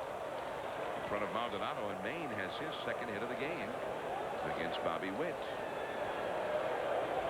Now to the top of the order, and the rookie sensation, Johnny Damon. Damon, only 21 years of age, from Orlando, Florida. And here comes Johnny Oates. He's got the bullpen going, and he is going to make a change here. Ed Vosberg will get the call to face Johnny Damon, and all these lefties coming up. 4-4, 6th inning. Runner at first, nobody out. 4-4, top of the 6th. Ed Vosberg on to pitch now for Texas with a runner at first and nobody out. Johnny Oates, he once managed Cal Ripken, and we asked him about the time where he asked Ripken about leaving a game early, if he'd consider it. I went so far as to have someone research Gehrig Streak to find out how many games he came out of early, how many games he hit one time and came out of. And basically what he said is, if you think I'm the best player at shortstop that day for the Baltimore Orioles, put my name out there. If I'm not the best player that day, don't play me. He said, the streak is not what I'm all about. I think that's what Cal has said all along. And I think it's important for people to know that. George Will wrote a great column today. George syndicated in newspapers all across the country, and he wrote a column about Cal Ripken, and he pointed that out, that basically for the last 13-plus seasons, Cal Ripken has been the best man for the job that day at shortstop for the Orioles. And then George ran a few numbers and a few stats past you and a few comments to basically show why he was the best man for the job. And I think some of the numbers would surprise some people. Johnny Damon, 2 for 3 with a run batted in. But one comment that he made to back up the whole thing and what the streak means to Cal. Damon bunts the ball. Nice bunt. Clark will have to go to first. Try covering. And over to second goes Brent Mayne.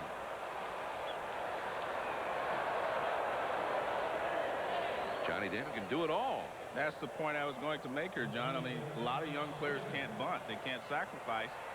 He gets the barrel out in front, drops it down to the first base line where he's supposed to.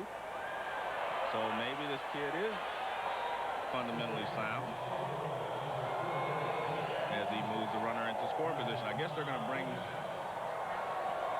up a pinch hitter here, John. Brent Cookson has come out, and he would pinch hit here. He's going to pinch hit for Tom Goodwin in the 6th inning. But George Will recounted the story of the ball game in Baltimore a couple of years ago. Terry Steinbach was the catcher, and Bob Welch hit Cal Ripken with a pitch. And Cal and the Orioles thought it was payback for somebody who'd been thrown out for Oakland in the first half of the inning.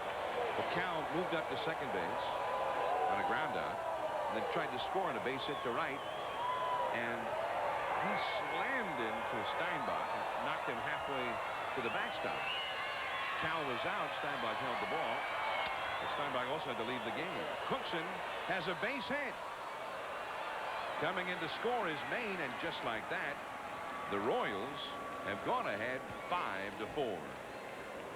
Well, Their it looks first lead. Well, the fact that they have so many left-handers in the lineup means they have a lot of left-handers on the bench, right-handers on the bench. So now they're starting to use them.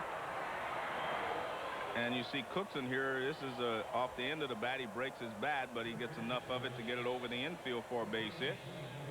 And Brent Mayne comes in to score. And now Gary Gaetti will come up. So we're going to see Gaetti after all. Gaetti's been the big man, the big bat. And not just for the Royals lineup. I mean, he'd be a big bat in anybody's lineup with those numbers. 29 homers, 81 driven in, a .277 average. He's looking like the young Gary Gaetti. He says this is probably his best year since 1986, when he had a big year with the Twins, with 34 homers that year with 108 RBIs. 5-4, the Royals are out in front. And just to wrap up the story of George Will's comment about Cal, a guy who's worried about continuing a streak doesn't risk an injury by throwing his body in against a catcher. A lot of guys end up in the DL when they do that, especially against a big guy like Terry Steinbach. I'm sure that once you start to play the game, you know, you only know one way to play. You don't play to keep from injuring yourself. Well, that's definitely true with Cal Ripken. They had the big brawl with Seattle a couple of years ago. We've shown the videotape. There's Cal right in the middle of the brawl. He got hurt. He hurt his knee in that brawl, and it very nearly ended the streak. Eddie takes a strike on the outside, 2-1. So Wednesday, Cal Ripken be the night they would pass Gehrig. And ESPN will be there. Exclusive national coverage, 7:30 Eastern, 4:30 Pacific. And you'll be part of the whole scene, not just the ball game, but many dignitaries and celebrities who will be in town for the ball game. Former players. Strike 2 to Gaetti. ESPN will cover the whole scene and be there for the post-game festivities as well on Wednesday night. Chris Berman and Buck Martinez will be there to bring you the game. And Gary Gaetti is down on strikes. Well, first of all, John, it's a little more difficult for a veteran. And Don't forget, ESPN will have complete coverage of Cal Ripken's record-breaking week. Tuesday night at 7:30 Eastern. It's a special Outside the Lines. Bob Lee will host the show live from Camden Yards, where Ripken is scheduled to tie Gehrig's record. Then on Wednesday, also at 7:30 Eastern, we'll have complete live coverage of Ripken's record breaker, including all the post-game festivities. Outside the Lines Tuesday, the record-breaking game Wednesday, both at 7:30 on ESPN. Wally Joyner, the hitter, he homered his last time. He's 1 for 3. Cookson at first base. 2 down. And that's a ball. Joe, you were saying something before I rudely interrupted. I've forgotten already. I had the whole ESPN symphony orchestra going there.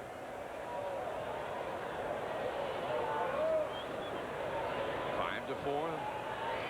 The Royals out in front here in the 6th. And Joyner takes a strike. Wally with 10 homers and 73 RBIs. That's one of his best years in many years. And Joyner and Gaetti have been the Royals' big 1-2 punch in the batting order. Gaetti 81 RBIs. Joyner 73. Nobody else on the current roster has more than 40. Greg Gagne has 40. What a pickup by Fry. He throws him out. The play of the game. Wow. 5-4 though. Kansas City out in front. Rodriguez will be coming up when we get back. 5-4 Kansas City after 5.5 from Texas. Stay with us.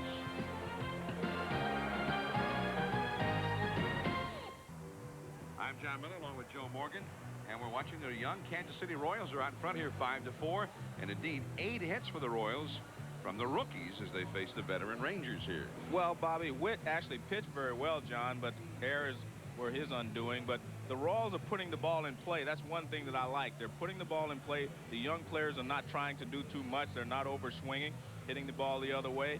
They look like they know what they're doing at the plate, and especially this young Johnny Damon. He looks like he's a player. Oh, he's hit the ball hard a couple of times and then got the sacrifice bunt down that helped set up the go-ahead run here in the 6th inning. Cookson, after pinch hitting for Goodwin, stays in the ball game to play left field. Gary Gaetti stays in to play third base. And Hipólito Pichardo stays in to face Ivan Rodriguez. And here we go into the last of the 6th inning. 5-4. The Royals, for the first time, are leading. And the bullpen is busy for Kansas City now.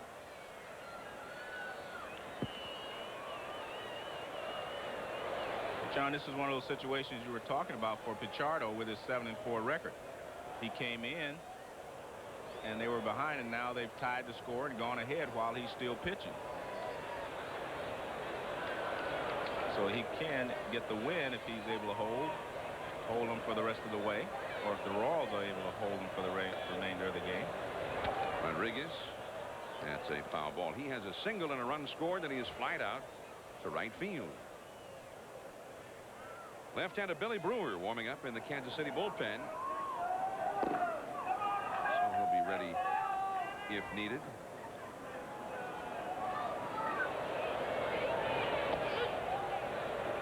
And the Rangers bullpen also going now. Strike 2 to Rodriguez. Candy Maldonado is on deck. Rick Worthington due up third in the inning. 5-4. Kansas City is leading. Royals have 11 hits, 8 by the rookies. Brent Cookson, who got that broken bat pinch hit single, also a Kansas City rookie, the 6th Royals rookie to appear in the game. Kansas City, the right-handers in this entire series has been pitching Rodriguez and Gonzalez in, and that one's in again off the fifth.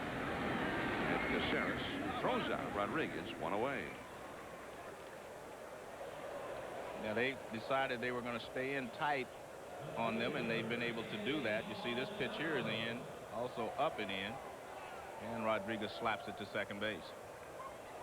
There's Danny Darwin, veteran right-hander, back with the Rangers, the club with which he began his major league career many years ago. Now here is Candy Maldonado. He has walked and grounded a short. 11 hits for the Royals, 8 for the Rangers. Maldonado, it's a foul. We mentioned those Kansas City rookies with a total of 8 hits. They have collectively had 8 hits in 15 at-bats tonight. Johnny Damon, 2 for 3, a run batted in. Lockhart was 1 for 3 before he left the game for the pinch hitter Gaetti. That's a ball, 1 ball, 1 strike. There's Damon out in center field. He's done a little bit of everything so far tonight. Nunnally is 2 for 2. Caceres is 2 for 3. The only rookie who has not had a hit who's been in the lineup tonight is Michael Tucker, 0 for 3, and even he reached on a Will Clark error that started a 3-run rally. 5-4, the Royals are leading in the last of the 6th. Pop up. Caceres stayed with it nicely. Out number 2.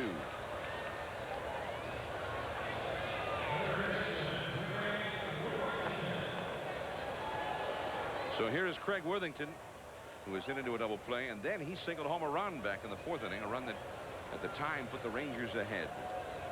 Now they are trailing. So starting pitcher Bobby Witt went 5 innings plus.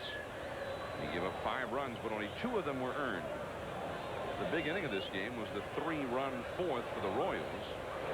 Big for them, but also the Rangers helped greatly to make it happen with 2 errors, which wasn't even to mention the mental mistakes that were added into the mix. 1 ball and 1 strike to Craig Worthington.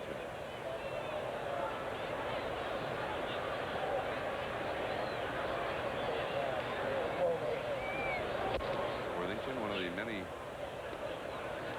in a long line of third basemen the Baltimore Orioles have attempted to use since Brooks Robinson retired years ago. Down the right field line, that's twisting foul.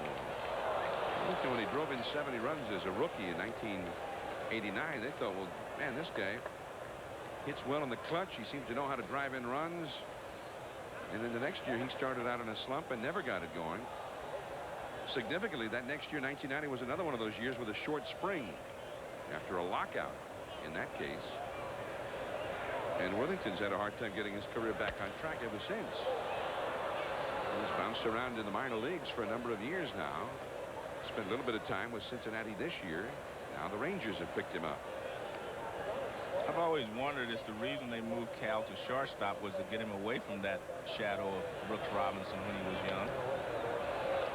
Well, Earl Weaver, because he was kind of tall, you know, he was really built more for third base, they thought at that time, than for shortstop. He came up as a third baseman. And he played third there for a while. And they, in fact, traded Doug DeCinces away to make room for him to play third base. So that was the plan. That's a foul ball. Pichardo knocking it away to make sure it stays foul. But then Weaver, during that 1982 season, Cal's rookie season, decided that the ball club would be better with Ripken at shortstop. And the organization fought him hard. They said, hey, we traded away an outstanding third baseman because the plan was for him to be the third baseman. But Earl fought hard, and he prevailed. I mean, Earl had some sway in the organization. And, of course, once Cal moved to shortstop, that's where he's been ever since. He has started every game of the streak at either third base or shortstop. And you'll see Cal tonight. He would pass Gehrig this Wednesday night. That's strike 3 call on the outside corner. Pichardo retires the side in order. We're heading to the 7th inning now. 5-4 card race in the American League. Sean Miller and Joe Morgan getting wild. Here's another pinch hitter for the Kansas City Royals, Joe Vitello, the Royals rookie. Pinch hits for Michael Tucker. And Vosberg, the lefty, throws a called strikeout. The Royals this year in games started against them by left-handed pitchers have been miserable. 11 wins and 22 losses. They've lost 2 out of every 3 in games started by the lefties.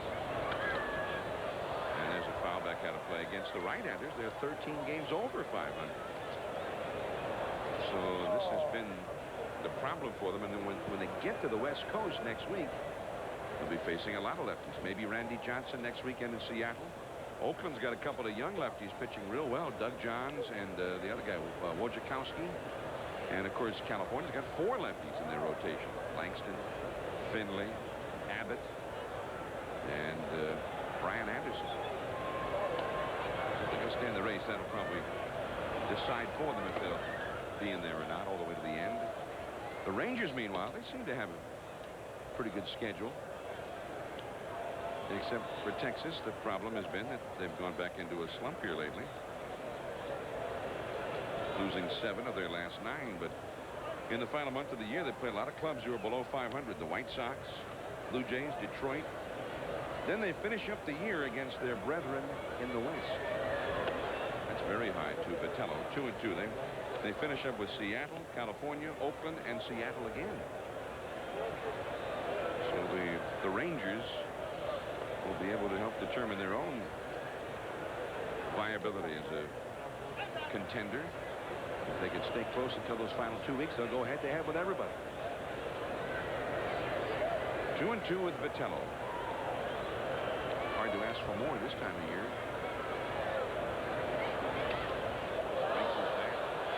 Big chunk of the bat just flew right off the bat.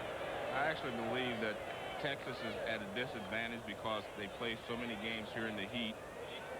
And toward the end of the season, I always feel like that the heat will take its toll on the players. And I think that you see that every once in a while with Texas. They'll get tired. Then they'll regroup when they go on the road. They come back and they'll get tired again.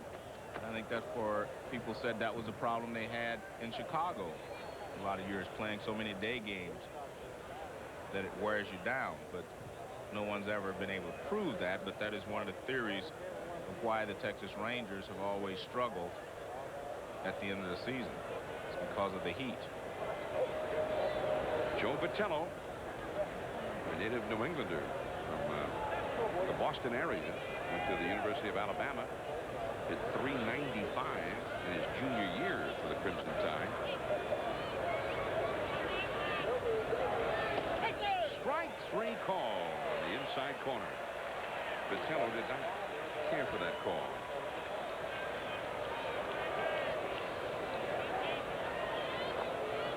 Plus a fastball on the inside corner. And it's framed well by Rodriguez. Here's John Nunnally. He's walked and he's hit 2 singles. 2 for 2. And ball 1 to Nunnally. John, I kind of like John Nunnally. I mean, I like his talent. I like the way he spells his first name, J-O-N. I think he's going to be a very good player. I mean, he swings the bat well. He's just, you know, going to get better as he learns more about how to hit big league pitching on a daily basis. He's off to a good start, but he has been slow lately. Well, I like that last cut he took. Oh, he's that very was aggressive. A vicious cut, wasn't it? It's very aggressive. 1 ball, 1 strike as he faces Vosburg. Slider. Nice pitch. Vosburg will throw slider after slider, particularly to the lefties like Nunnally. Well, there's a slider. Watch his front shoulder goes, and that's the real problem. Anytime your front shoulder bails out against a left-handed pitcher, you will chase that ball breaking down and away. Tagged out by Rodriguez. 2 straight strikeouts for Vosburg. This swing will be similar to the one we showed you before. The front shoulder will come out right there. His front shoulder's gone. But amazingly, his head doesn't fly with it, but his front shoulder goes and he can't reach that pitch. 2 down. Here is Edgar Caceres. He's a switch hitter. He's 2 for 3 tonight. 5-4. The Royals lead, top of the 7th. A strike. Ed Vosburg, talk about well-traveled. 33 years of age. Been in the Padres organization. Then with the Angels. And then for a while he pitched in Italy. I mean, do they have scouts over in Italy? Yeah, give me that tough lefty who's been playing in Rome. This is with a team in Italy in 1992, and the Cubs found out about him. They picked him up in '93. After that, he went to the A's organization, pitched with the A's in the '94 season, and now with Texas, and he's having an excellent year for the Texas Rangers. Strasburg 5-2 with a 2.76 ERA. This is his 38th appearance. Mostly he comes in to face one or two lefties at some point in the game. He had only pitched 29 and 30 before tonight. That ball foul tipped by Caceres. He was in a rather unfortunate incident here at the All-Star game. He was caught in a sting operation scalping tickets for the All-Star game. Sighted right outside the ballpark the day before the game by undercover officers. Seemed a misdemeanor to sell tickets for more than face value. And he said afterward, he said, "It was stupid of me." 1 ball and 2 strikes. Strasburg out of the University of Arizona.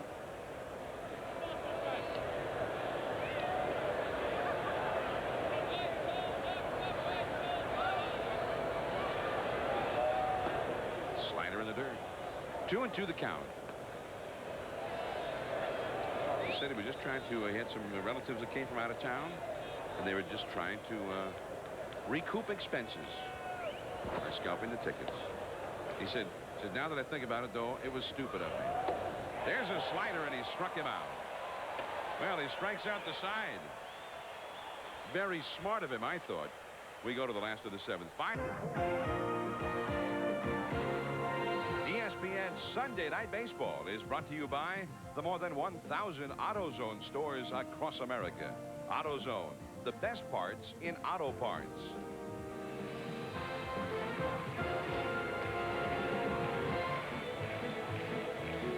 John Miller with Joe Morgan, your Sunday night telecasters. 32,811, and they're dancing to the Cotton Eye Joe right here now. I used to do that when I played for Houston. You did the Texas two-step, did you? And the Cotton Eye Joe, both. Back in the 4th inning, the Royals put together 3 unearned runs. This booted double play ball, the error going to Gill, the shortstop. And then a good thought by Rodriguez, the catcher, to let this bunt fall with runners at first and second, but the third baseman, Worthington, didn't understand it, and he wasn't covering, and they got only the 1 out. 2 errors all told in the inning, plus the mental mistake there, and it turned into 3 unearned runs for Kansas City. They lead by 1, so far that one terrible inning has cut the Rangers down, a ball game that they might well be leading otherwise. We've got changes now. Greg Olson, veteran right-hander, has come on to pitch, and Benji Gill will not come out to hit. They're lifting him in favor of the veteran Mark McLemore. There's Olson, and he's starting to show some flashes of his former glory. He was one of the top closers in the game of the Baltimore Orioles, out of Auburn University, 2-time All-American, teammate of both Bo Jackson and Frank Thomas in college. McLemore down the left field line, and foul.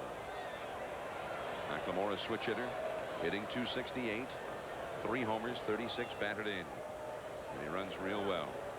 Wilson, of course, in those days, always known for a great curveball. Well, I haven't seen him pitch, but according to reports I have, that he's about 85% back, and he has become a setup man now for Jeff Montgomery, of course, who is the closer for the Royals. The Royals are tough to beat when they take a lead into the late innings. That's hit sharply but foul. And McLemore is a guy that got off to a great start this year, and when he was playing well, that was when Texas was doing so well. It's with Kansas City that Olson has done his best pitching this year. This is his 13th appearance with the Royals. He got into 3 ball games with Cleveland, and then Cleveland decided that they'd be better off without him, so they let him go. Kansas City picked him up, and he's pitched well for the Royals. Fastball high and away. 1 ball and 2 strikes. As a rookie in 1989 with Baltimore, only his 2nd year in pro ball, he ended up with 27 saves, 85 innings, only 57 hits allowed. He followed that up with another great year, 37 saves the next year, 31 the next year, 36 the year after. He was the fastest reliever ever to 200, or rather to 150 saves in Major League history. He also became the only pitcher in the majors to save at least 20 games in each of his first 5 seasons. And he had more saves before his 27th birthday than any other pitcher in Major League history. I think that's actually what he had. Put it here correctly. There's a swing and a miss. Strike 3. Got him with a hook.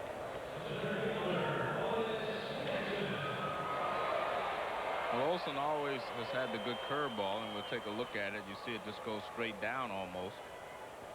And McLemore swings over the top of it. By the way, you're seeing the scoreboard updates, which come to you 10 past the hour, half past the hour, and 10 of the hour on ESPN. Here it is 5-4 Kansas City. Last of the 7th. Otis Nixon 0 for 3. It's always a good strategy. Just keep Otis off the base paths. What do you think, Joe? Otis liable to drop one down for a bunt here. They need him to get aboard. Well, probably not now, because he would have if Olson would have fallen behind in the count. You're right. Wow. Nice play by Caceres, although it didn't matter. The 20th bunt single of the year by Otis Nixon. And that was a planned bunt. He squares around, which draws Gaetti straight in. Then he tries to hit a little ground ball to shortstop. Now watch. See, it's a drag to shortstop. Gaetti was charging, and he can always beat it out if he can drag the ball to shortstop. We saw Willie McGee try to do that in Boston, and a couple other players. If you drag the ball to shortstop, you can beat it out, because the third baseman has to charge when he sees you square around. Now a pinch hitter with Otis Nixon at first base, and big Sam Horn will come up. Brought up to the minor leagues. Sam with his second at bat. Sam has always been a great minor league home run hitter. Got spectacular power. He had one very good year with the Baltimore Orioles in particular. Came up with the Boston Red Sox. But he's a man without a position. And that's pretty much Sam's idea when he goes up there. Well, he's one of those guys, when you talk about a gentle giant, that's Sam Horn. He's a big guy, but he's one of the nicer people you'll meet. Very friendly. There you see what he did in Oklahoma City this year. AAA baseball. And back to the bag at first is Otis Nixon. He's the possible tying run. Now, Sam was also a replacement player this spring. But here in Texas, this has not been so much of an issue as in some cities. The use of replacement players.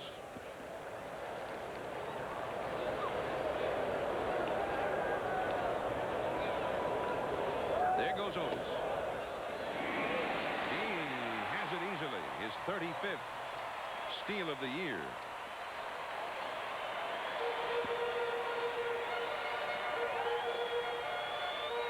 He gets a pretty good jump at first base, and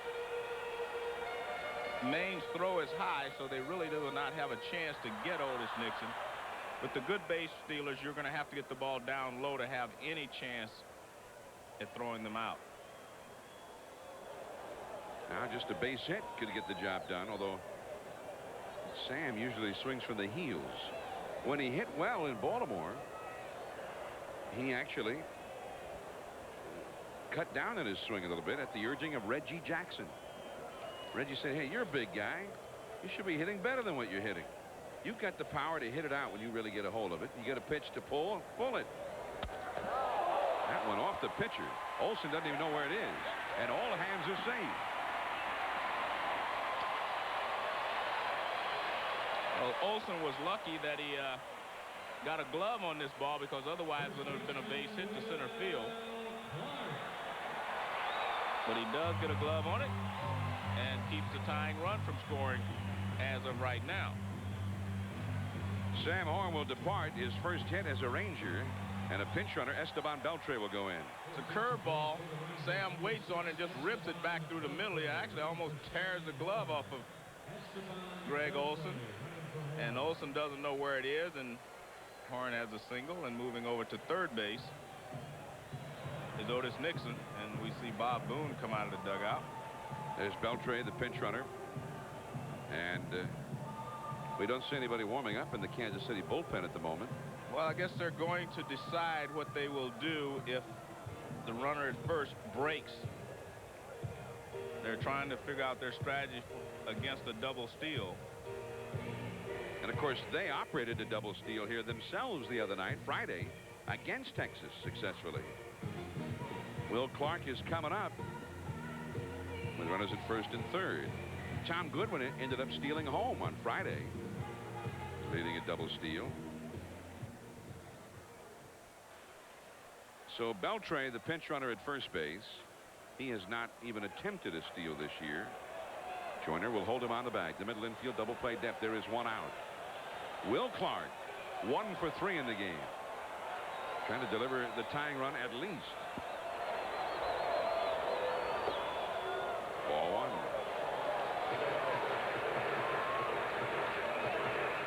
The runners, there's Nixon at third base. He got this started with a bunt single. And there's Beltre, the pinch runner for Horn, who got the infield single off the glove of Olson. Olson coming back from arm trouble, trying to get his career going again. That's a foul out of play off to the left into the second deck. 1 ball and 1 strike. Will Clark has had 9 sacrifice flies for the year. Best in the American League. Part of his 76 RBIs. Best on the Rangers. The outfield plays him pretty deep.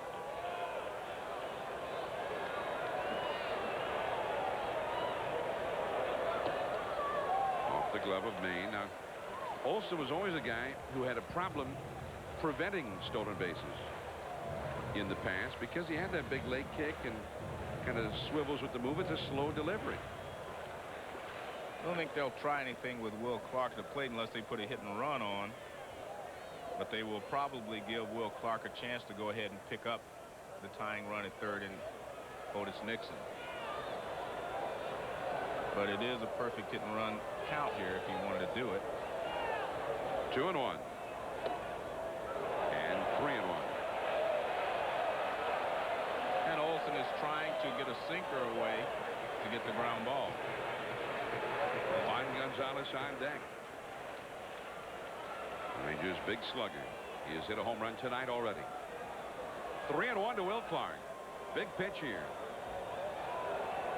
Beltre at first, Nixon at third. 1 out. 5-4. Kansas City leading.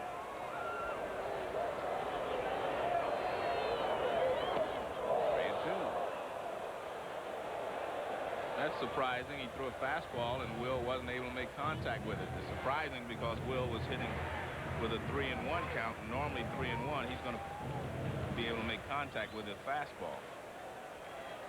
Now I think they will put the runner in motion because it will also open up a hole someplace. Either the shortstop or the second baseman has to cover, and that'll help Will Clark find the hole. There he goes. And Clark has walked. The bases are loaded for Juan Gonzalez.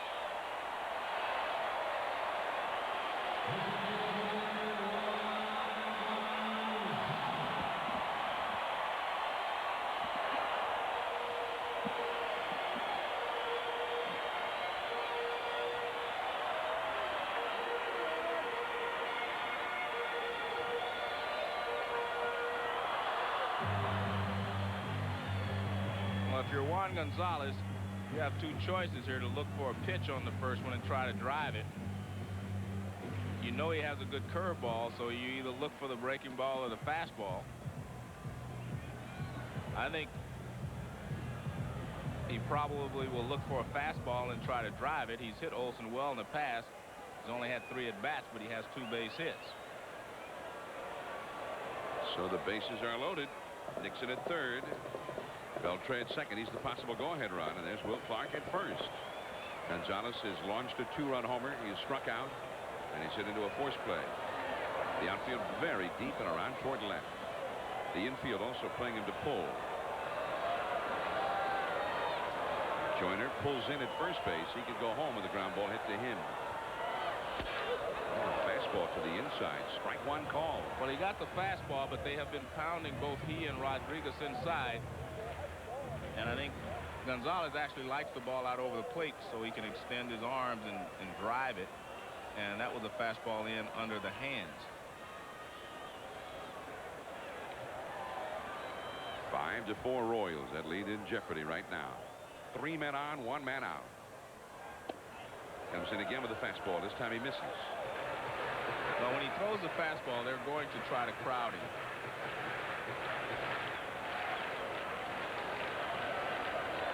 Bullpen activity for the Royals as Olson tries to work out of a jam here in the 7th. Mickey Templeton is on deck. Johnny Oates. And if somebody can get the big hit, they've not been getting them lately.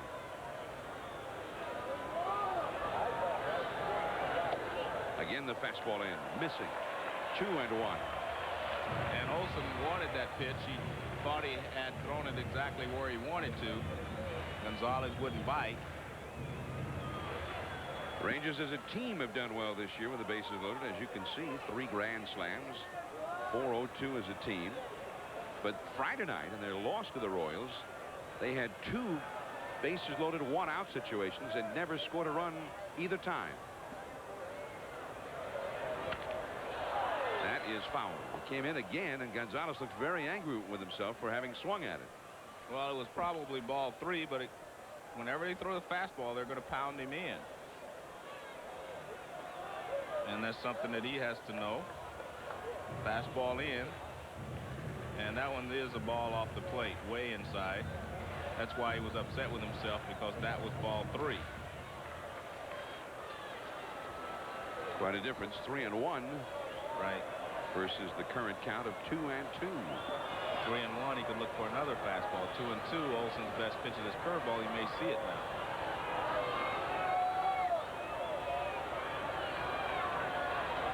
Three men on. That one is gone if it's fair. What a shot. Foul ball. Wow. Well, Olson came inside again with a fastball, and Gonzalez just a little bit out in front of it. Hits it foul down the left field line. Now watch, you'll see his hands roll over on that, and that's really why it went foul. And he's hoping and hoping that it will stay fair, but right about now he knows that it's not. That is truly a big fly, but it is a big foul fly. Into the mezzanine out there. Wow. Well, I was impressed, Joe. Well, Olson has 2 choices here. I don't think he wants to throw the fastball again, so every pitch he's thrown him has been a fastball. He needs to show him a different speed. Yeah. His curveball, he's not throwing a good one, though, in this inning. There's a good one. Strike 3 call. Well, Gonzalez doesn't think it was good. He thinks it was low. And it did break sharply. But he had to throw him a curveball. He could not keep throwing him fastball. Let's see if this ball stays up.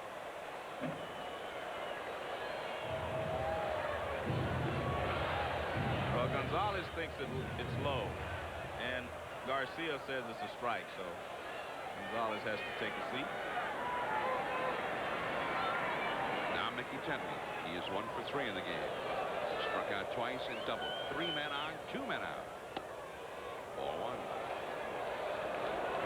Greg Olson, after seeing one sail up into the mezzanine that was foul and not by much, was a great curveball to get his man. Dixon still at third base.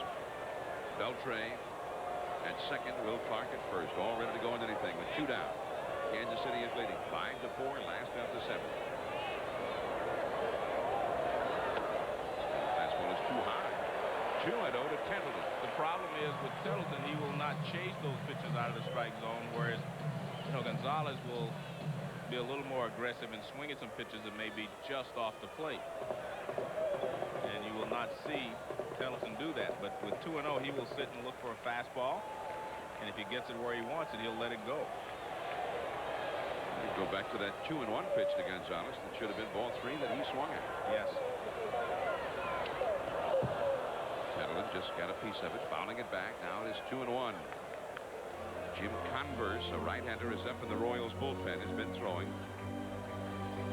And this excuse me, Joe. Greg Olson has now thrown 25 pitches in this inning. There's Converse. And this is where, with the bases loaded, it should change your philosophy as a hitter. 2-1, you should still look for another fastball and try to hurt him with it. Even if he throws a curveball for a strike, so what? It's still 2-2. But you have to make him pay if he gives you your pitch right here. He got the fastball. You can't take that pitch. I mean, you've got to go ahead and sit and look for the fastball and hit it. And Tettleton likes the fastball, middle of the plate in. He gets it, and he can't pull the trigger because he was in between. He was probably saying, well, he may throw a curve, he may throw a fastball, so he's late on the fastball. The pitcher almost has to throw you a fastball 2-1 because if he misses, he's in real trouble. He's not going to walk in the tying run. Outside second, Tettleton backs away. Ivan Rodriguez would be next. So Tettleton seemingly outthought himself on that one. Yes, but now see, it's everything is in Greg Olson's favor. It went from the hitter's favor to the pitcher's favor now. Olson has a good curveball, and he also has a good enough fastball that he can throw it. So you can't think along with him right now. You just have to look for the ball and attack it. 3 men on. The 2-2 pitch. The curveball, it's gone if it's fair. This one is a foul ball. The Rangers have hit 2 foul ball grand slams in the inning. That one was not fouled by much either. Well, Greg Olson is sliding off the hook. Tettleton just a little bit out in front. That was just a nice swing, though. That ball just hooks foul at the last second. And Johnny Oates is realizing that 5 more feet either way, and they would have been up by 3. 2-2 to Tettleton. So Olson, he's given up 2 infield hits and had 2 strikeouts and a walk in the inning, trying to get out of it. Curveball that almost hits Tettleton. Well, now he's gone as far as he can go. It is 3-2, and the runners will take off on this one. Ivan Rodriguez would be next. Well, you have 2 choices again as the hitter. You can say, I'm going to look dead red, and if he throws me a curveball for a strike, you tip your hat to him. Or you can just look for the ball and try to protect. Kind of risky to throw a curveball here. Yeah, I think you should be aggressive. Look for the fastball and try to hammer it. The runners take off. The curveball. Foul. Just barely foul. I'm not sure that pitch was a strike. It looked like it was breaking in, and Tettleton had to really attack it to keep it out of his kitchen. Now watch, see where this ball starts. Oh, that's going to be a strike. That's a good pitch. You have to tip your hat to Greg Olson there. He had not been able to get the curveball over consistently to Tettleton, but he threw 1, 3, and 2. Johnny Oates was trying to ask a higher authority to make one of these balls fair. So you'll have to look for the fastball because you can't look for the curve and he throw the fastball by you. Now the catcher, Maine, will go out and talk to Olson. Well, you know, when Olson was in his prime with Baltimore, the curveball was the pitch that he not only had confidence in, but the pitch that he had better control of. He'd throw a curve at any time. But this is not the Olson of those days. The winner of this game will be tied with Seattle for the wild card lead at the end of the night. The loser will be in third. 3-2, bases loaded. 5-4 Royals. 2 down. Runners go. And he has walked in the tying run. He threw him the fastball and he missed with it. Actually, he tried to turn that ball over, John. He didn't throw him a regular fastball. He threw him a sinker. Tried to get Tettleton to chase it. But Templeton had the discipline not to chase it. Watch this ball sinks away. It's not a fastball. It's not the straight fastball. See all the movement on that ball is trying to sink away. His fastball is pretty straight, but that was a sinker, not a real straight fastball. So the reaction of Bob Boone to that development. That is the second walk of the inning. It is 5-5. And here is Ivan Rodriguez with a chance to untie it. Well, let's see if he can try to walk Rodriguez. He'd have to really try to walk Rodriguez. I don't think he'll take a walk. Mickey Tettleton leaves the game. Lou Frazier is the pinch runner for him at first. It's interesting that sinker was taught to Greg Olson in Baltimore by Dick Bosman, who is now the Rangers pitching coach. And that curveball is outside. Well, they have been pitching both Rodriguez and Gonzalez the same way. So when he throws the fastball, he will throw the fastball inside to Rodriguez. Lou Frazier, the runner at first base for Tettleton. Clark now at second. Beltre at third. Nixon has scored the tying run. Olson is up over 30 pitches now for this inning. He has really labored. 2 walks, 2 infield hits, 2 strikeouts. There's not been a ball hit out of the infield in the inning, except those 2 near grand slams that both went foul. So actually he's still ahead of the game. Curveball, that's a strike. But that's smart by Rodriguez. Hey, if he throws it, no balls and 1 strike, let him have it. Because if he misses with it, then he's in serious trouble. That's a real clutch pitch there by Olson. Gonzalez hit a near grand slam, a shot down the left field line, and then Tettleton almost had one down the right field line. And Tettleton almost had a double on the ground right past first. Rodriguez hitting .319. The curve too high. 2-1. Rodriguez 1 for 3 in the game. He's the Rangers' leading hitter this year for batting average at .319. Olson has now thrown 33 pitches in this inning. It becomes the point of diminishing returns when you've thrown that many pitches in an inning. Stamina becomes a real factor. Pitchers, short relievers like Olson don't often throw that many pitches in an inning. Fastball into the hole. Caceres, and they get the force out at second, or rather Howard to Caceres for the force out on Frazier. The Rangers tie it. It's 5-5. We head to the end. ESPN Sunday Night Baseball. Top of the 8th inning coming up. It is 5-5 here from the ballpark in Arlington. This is John Miller with Joe Morgan.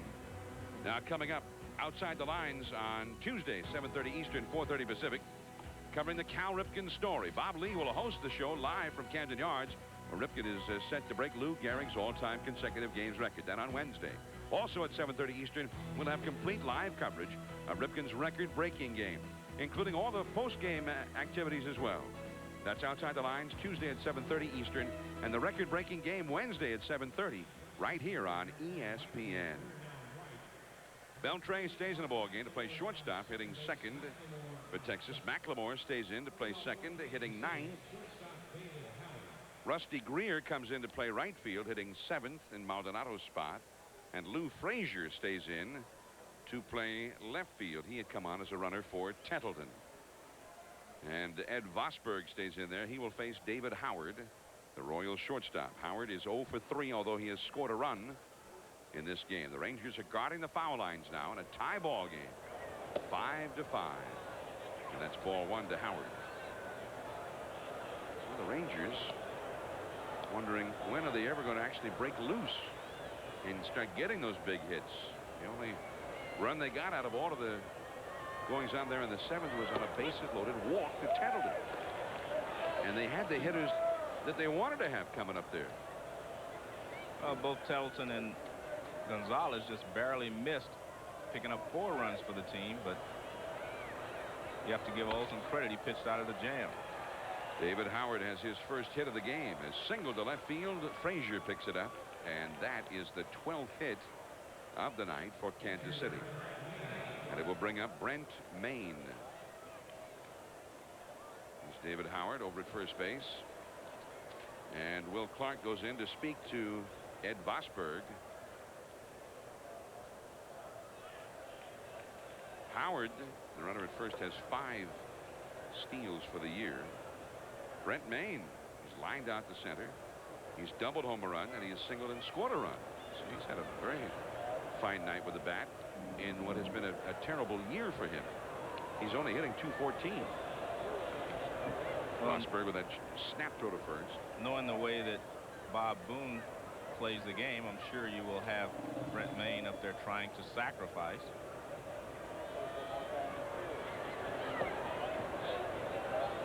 He was looking to bunt, taking ball 1. Both bullpens are busy right now. As we play the 8th inning here, you see Maine checking his third base coach for a sign. What Will Clark is talking to Vosberg about is he wants to get a good break into the plate, so he wants to let Vosberg know when he's staying at the bag and when he's breaking. Bunted at, but foul. So Vosberg will not throw to first base when he's going to be breaking home. And see, he lets him know after every pitch, so there's no miscommunication here. In the Texas bullpen, Matt Whiteside, a right-hander, is warming up. And there's Matt. And then in the Kansas City bullpen, the closer, Jeff Montgomery, is beginning to loosen up. Montgomery, unlike a lot of closers, Howard is back to the bag. Montgomery, unlike a lot of closers, will often go 2 innings for a save. Now Johnny Oates, the manager's coming out to talk to Vosberg here. And they're all made out at the mound. Oates has something that he wants to say. He's not sending the pitching coach out. He's gone out himself.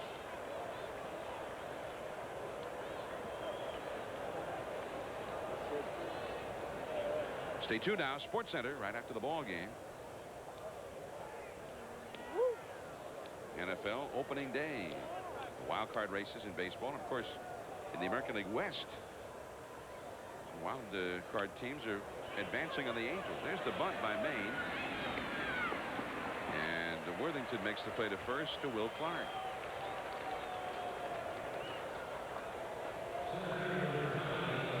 Maine with his 11th sacrifice bunt of the year. He leads the Royals in that category. And the Royals as a team lead the American League in that category. Now Johnny Damon. And from what we've seen tonight, Joe, the Rangers haven't learned yet how to pitch this guy. Well, we'll see how the left-hander Vosberg pitches him, see if he throws him a lot of sliders. Good test for Damon. He had a sacrifice bunt when Vosberg came into the game. The only other time he faced him. He lays off that low slider. Ball 1. 5-5. Top of the 8th. David Howard, the runner at second. The possible go-ahead run for the Royals. Damon doubled in the 3rd, and he singled home a run in the 4th. He's 2 for 3. That slider swung on and missed. 5 runs, 12 hits for the Royals. 5 runs, 10 hits, and 2 big errors for Texas, leading to 3 unearned Royals runs.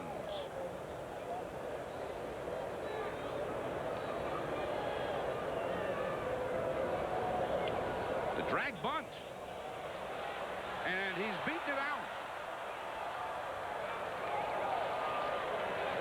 Howard came tearing around third base, so McLemore made sure he got to the ball to keep Howard from going any further. He's loving life right now, Johnny Damon. He's in the big leagues, getting it done. Well, that's still not a great play. I mean, it works out this time, but if Vosberg picks the ball up and throws to first base, there's 2 down.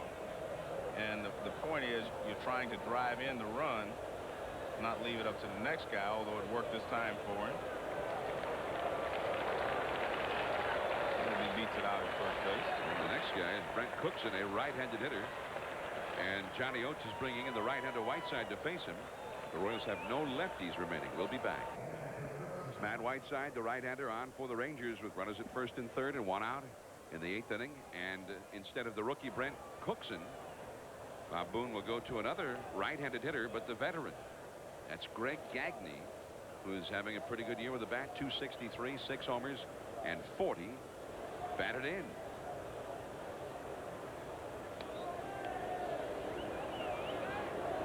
Tie ball game, 8th inning. There's ball 1. The runner at third base is David Howard. He led off the inning with a single. At first base, Johnny Damon talking to Mitchell Page. There's the Thrill Will, or what is it? Will the Thrill Clark, right, and the Rage Mitchell Page. Yes. Right alongside the rookie Johnny Damon. Now that's 3 great names lined up over there. The Rage, the Thrill, and Johnny Damon. And Gagne fouls it out of play. Johnny Damon sounds like a character out of like a Raymond Chandler novel. There they are, the Thrill and the Rage and Johnny Damon. You know, he sounds like a private eye from one of those old novels. Her name's Johnny Damon, private eye.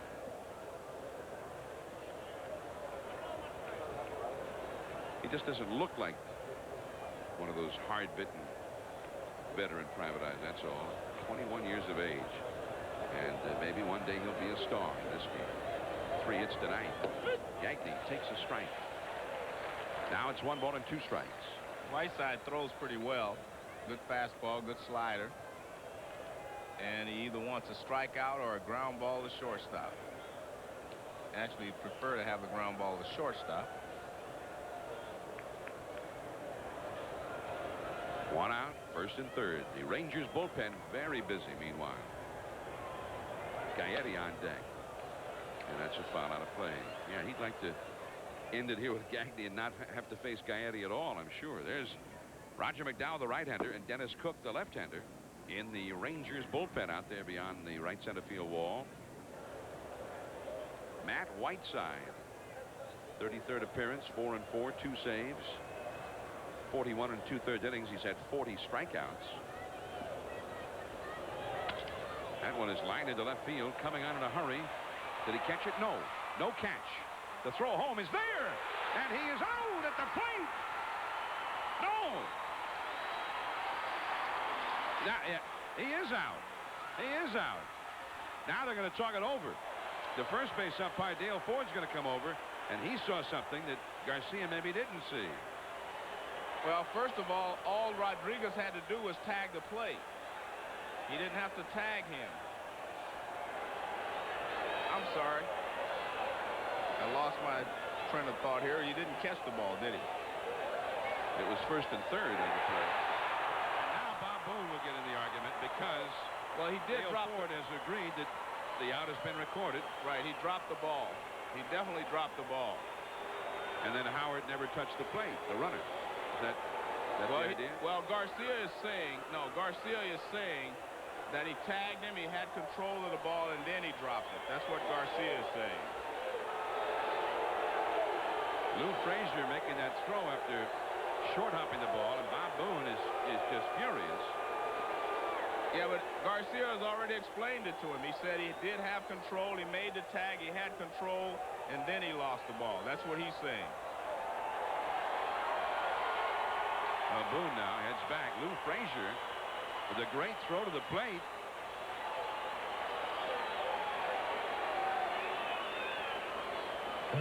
All right, now watch the runner. He will tag him, and he does have the ball, but he doesn't have it long enough. Nice trap there by Frazier. Now here comes the throw. The throw actually beats him. He has the ball. He tags him, but it does come out during the tag. Well, and it's laying on the ground. I don't know how you could miss that.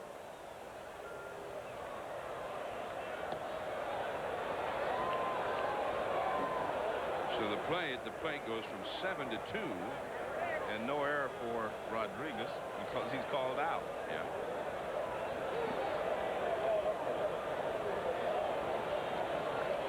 That'll be scored as a base hit for Gagne. Right. When he reached, the runner at first moved up. But on the base hit to the outfield, Howard does not score, although, I mean, on that kind of a play, Joe, if you tag a guy and then you reach in to take the ball out of your glove and you drop it. Right, then that's what Garcia said he did. That's what he was saying. Because he did say that he had the ball, he tagged him, and then he put it in his other hand. Gaetti deep into center field. Back goes Nixon. Way back, and it's off his glove. will get 3 anyway. 8-5 Kansas City. So that makes it a moot point now.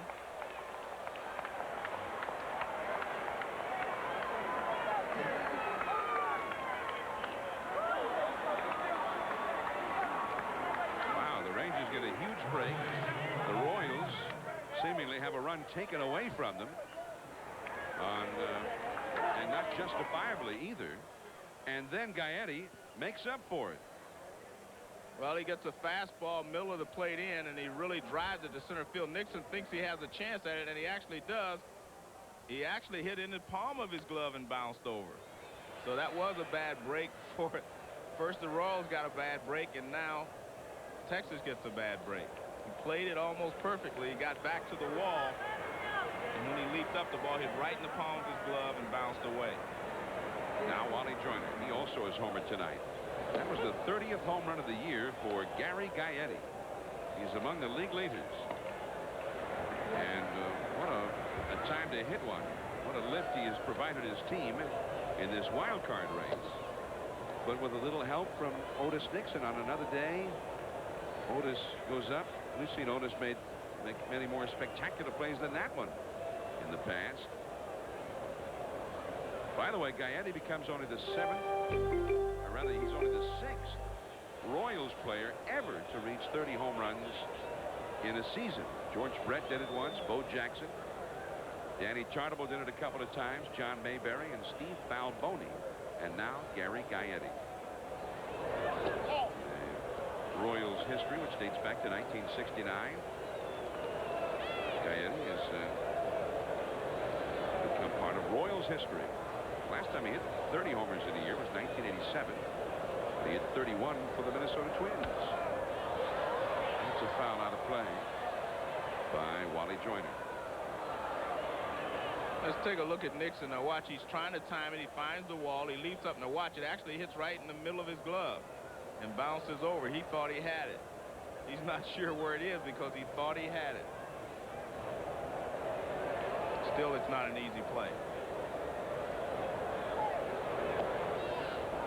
And out it's 3-2 to Wally Joyner. 8-5 Kansas City. What a year for Gaetti. 30 homers. And here the Royals are with a chance to move to back into a tie for the wild card lead. With a win here tonight, they would move into a tie with Seattle. The Mariners won this afternoon at Baltimore 9-6. Seattle and the Rangers also now chasing California in the West. The Mariners have moved within 5.5 of the Angels.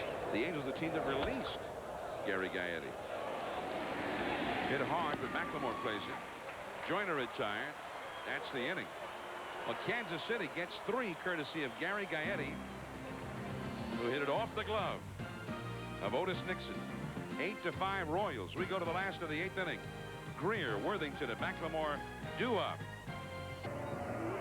There's Jeff Montgomery, the Royals closer, trying to keep the hot Royals hot. They've won 8 out of 10. Montgomery will have to get a 2-inning save if he's going to get one at all. He has 25.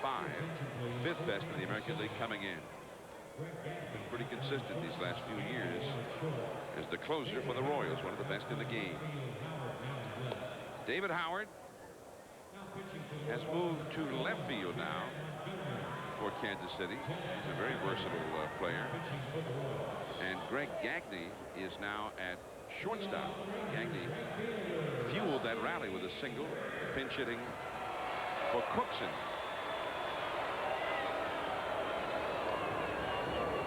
The Rangers, who had the bases loaded with 1 out in the 7th inning and hit 2 foul ball grand slams in effect. They got only 1 run out of it. Now are trailing by 3 in this one. And that's a foul. Well, that was some crazy goings on in that. Yes, it was. I'm still trying to figure it out myself. Well, I'm still trying to figure out how I had the bases loaded. I'm looking at my scorebook, and it's 1st and 3rd, and I've got them loaded. No swing. Rusty Greer is the hitter. This is his first at bat. .266 average, 10 homers, and 53 runs batted in. And Mike Pagliarulo has come out on deck to pinch hit for Worthington. That's a ball. 2-1 the count to Greer. 8-5 the score. The Royals ahead.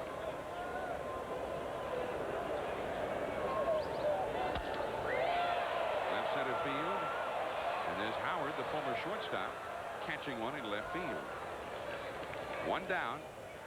And the batter will be Mike Pagliarulo, the veteran, who will pinch hit for Worthington.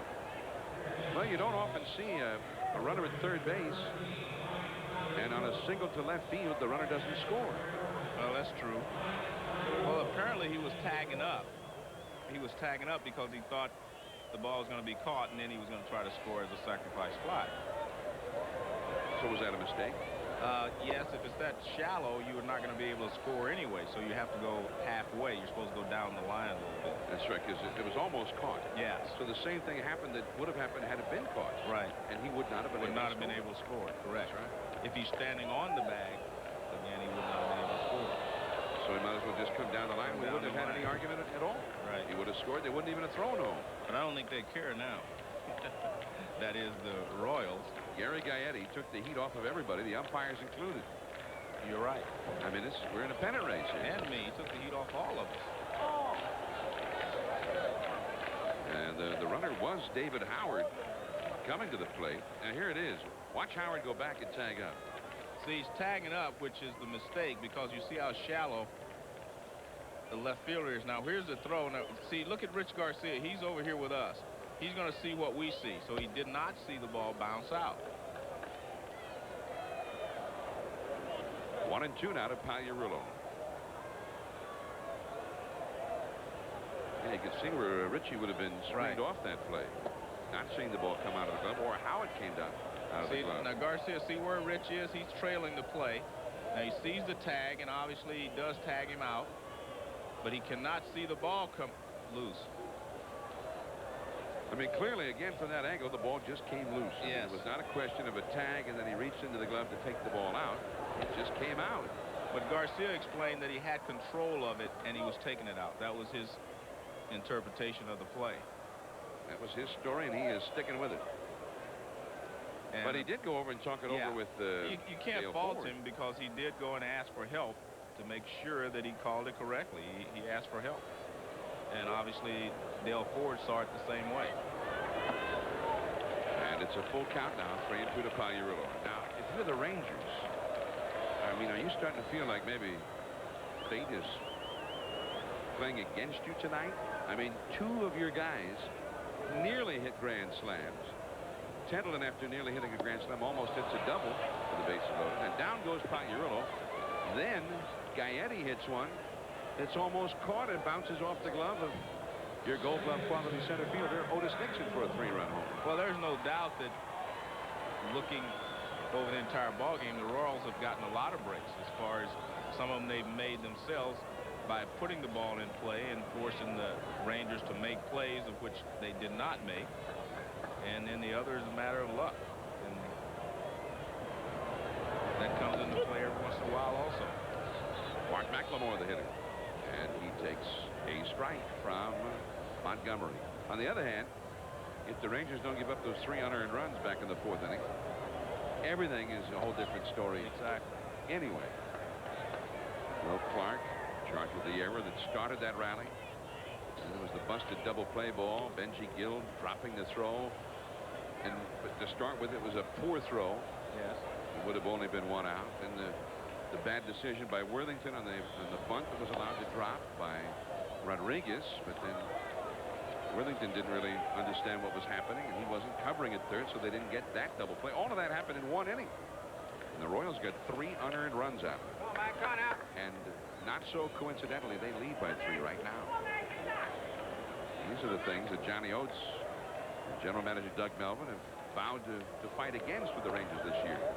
Because over the years, those are the kinds of things that happen to Texas a lot, where they beat themselves many times. Their defense has been dramatically improved this year. They've been a much more fundamentally sound ball club, but tonight in that 1 inning, it all came undone. And it may cost them this game. McLemore down on strikes. We're heading to the 9th inning now. The Royals 8 and the Rangers 5. Sunday Night Baseball, 8-5 Royals. We go to the top of the 9th inning. Don't forget, right after the ball game, Sports Center. We'll have a conversation with Cal Ripken as he closes in on Gehrig's record. There is Mike Pagliarulo staying in the ball game to play third base. It's September. A lot of call-ups have been made. The Rangers, 9 extra players to choose from now. Non-pitchers on the bench.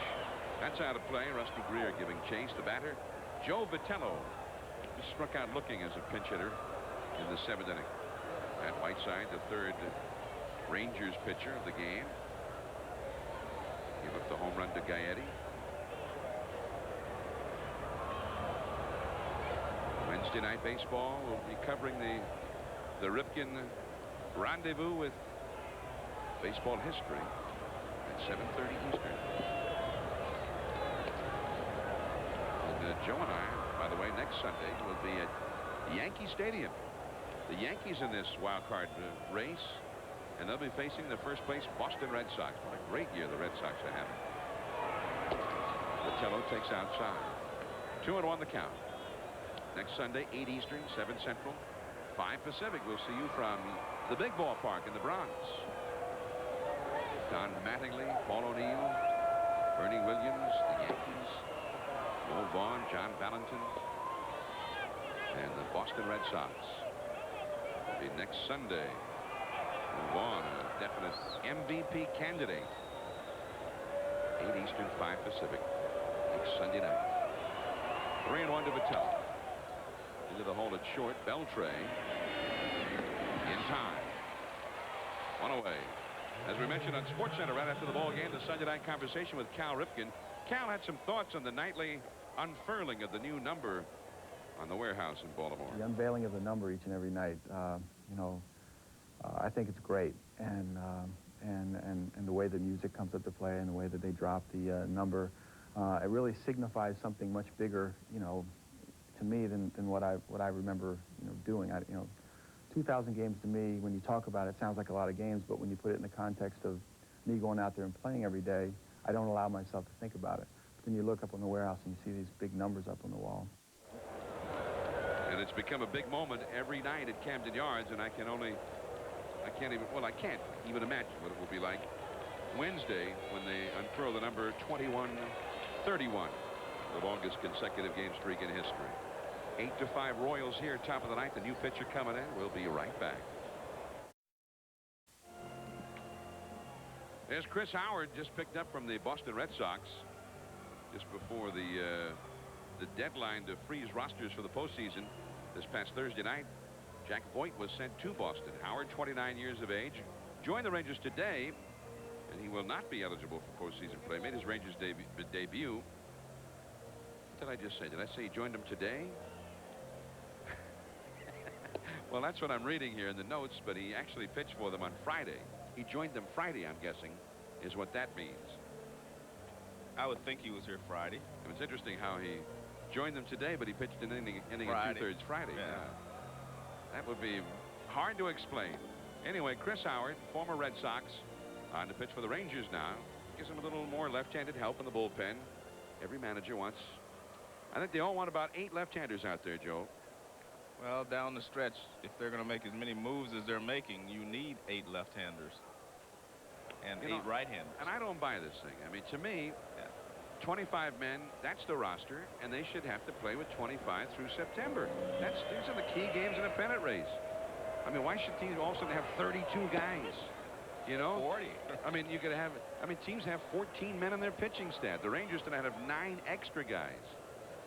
They've got, what, 3, 6, they got 8 men in their bullpen. I don't buy it, Joe. It's not right, and I want to change, and I want it now.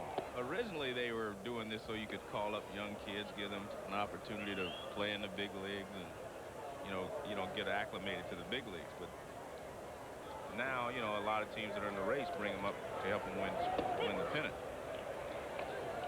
Well, that's fine, but they're actually just trying to, I mean, they use these guys. They make their matchups. And they play the games with all of these extra guys in the pennant race. And it just kind of skews everything because that's not your team. The team you played the whole season with, it's no longer your team. 2-2 the count to John Nunnally. I guess I should mention that. 3-2 the count. John is 2 for 3 with a walk in this game. He's had a slump going for, what, 5 weeks now. Maybe showing some signs of breaking out of it tonight. 8-5. The Royals are leading in this game. Good pitch. Down goes Nunnally. That's a quality pitch right there. That ball started in the strike zone and broke down and away. Not a lot Nunnally could do with it.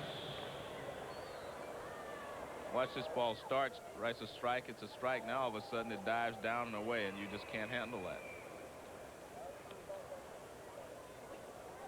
Chris Howard, a native New Englander, when he pitched for the Red Sox, he was pitching for his old hometown team. Born in Lynn, Massachusetts. There's ball 1 to Edgar Caceres, who's 2 for 4 tonight. He went to the University of Miami. And while he was there, his roommate, a guy named Greg Vaughn, a big slugger with the Milwaukee Brewers.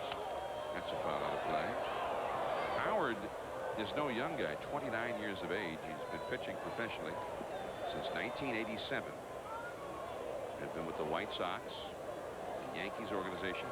But first broke into the majors with the White Sox in '93, then got to Boston and pitched 37 games for the Red Sox last year. 2-1. Or as they say in Boston, last year. That's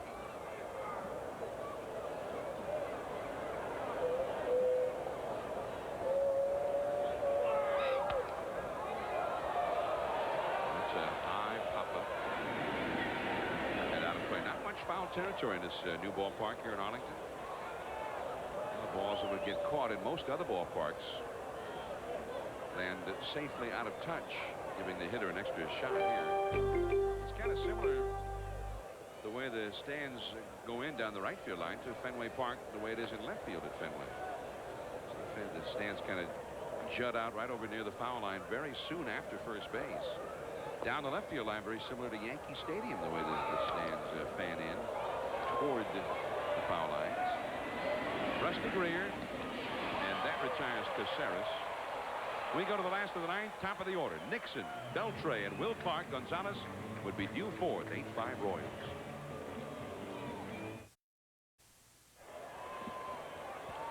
It's the last chance for the Rangers. Last of the ninth inning. 8-5. Kansas City leading. Otis Nixon, 1 for 4. He had a bunt single, starting a rally in the seventh. He ended up scoring the tying run of the game, although the Rangers ended up with the bases loaded and could get just the 1 run. Toward the middle, but right there is Caceres, and Nixon is out number 1. Big play back in the 4th inning. Nunnally would-be double play ball. Gill couldn't catch the poor throw, an error on Gill. Then later in the inning, a bunt popped up by Howard with runners at first and second. Rodriguez wisely let it drop, but there was Worthington away from third base, and they only got the 1 instead of the double play. Ended up being a 3-run inning. All of the runs were unearned. And of course, here they are trailing by 3. Last of the ninth. The batter is Esteban Beltre, up for the first time. A .238 average for the year in 80 at-bats. And he takes ball 1 from Jeff Montgomery, looking for his 26th save of the year. Fastball in there for a strike. 1 ball, 1 strike. So, Joe, exciting times for this young Royals ball club. Well, they're playing very well. They've got a lot of young, enthusiastic players they brought up in the last month. That is foul. Beltre will climb down. And they've been doing the job. I was talking to Gene Mark before the game, and he said, hey, all the young guys, they're just having fun. Right. It's their first time here. They're enjoying it. And he also pointed out, he says, one thing you cannot teach in the minor leagues is being in a pennant race. And here they are getting to experience that at the big league level right at the beginning of their career. And the question will be, how will they handle it the last 8 to 10 games when it becomes a little more pressurized situation. Down on strikes is Beltre. That's 3 strikeouts now for Montgomery, and it leaves it up to Will Clark. Right after the game, Sports Center next with Dan Patrick and Keith Olbermann. NFL, the wild card races in baseball, and then the Sunday conversation with Cal Ripken, the Orioles Iron Man. Tomorrow afternoon in Baltimore, he'll play game number 21-29. Strike 1 to Will Clark. He is 1 for 3 with a walk. For the Rangers, this would be their 8th loss in the last 10. For the Royals, their 9th win in their last 11. Amazing. And you go back to what we talked about at the beginning of the telecast. The young Royals, 11 rookies, and then the Rangers with guys like Nixon, Clark, Gonzalez, Pettibon, many veterans. And yet it's the Rangers doing a fast fade and the Royals who are red hot. That's the game. As Montgomery makes short work of the Rangers in the 9th inning, he gets his 26th save. Greg Olson the winner, Vosberg the loser, and Gary Gaetti with the homer off the glove of Otis Nixon. And the Royals are heading home to face Toronto, tied for first in the wild card race in the American League. Final score 8-5, the Royals over the Rangers. Sports Center coming up next. Next week we'll be at Yankee Stadium to see the Red Sox and the Yankees in Sunday Night Baseball. John Miller for Joe Morgan. Good night, everyone.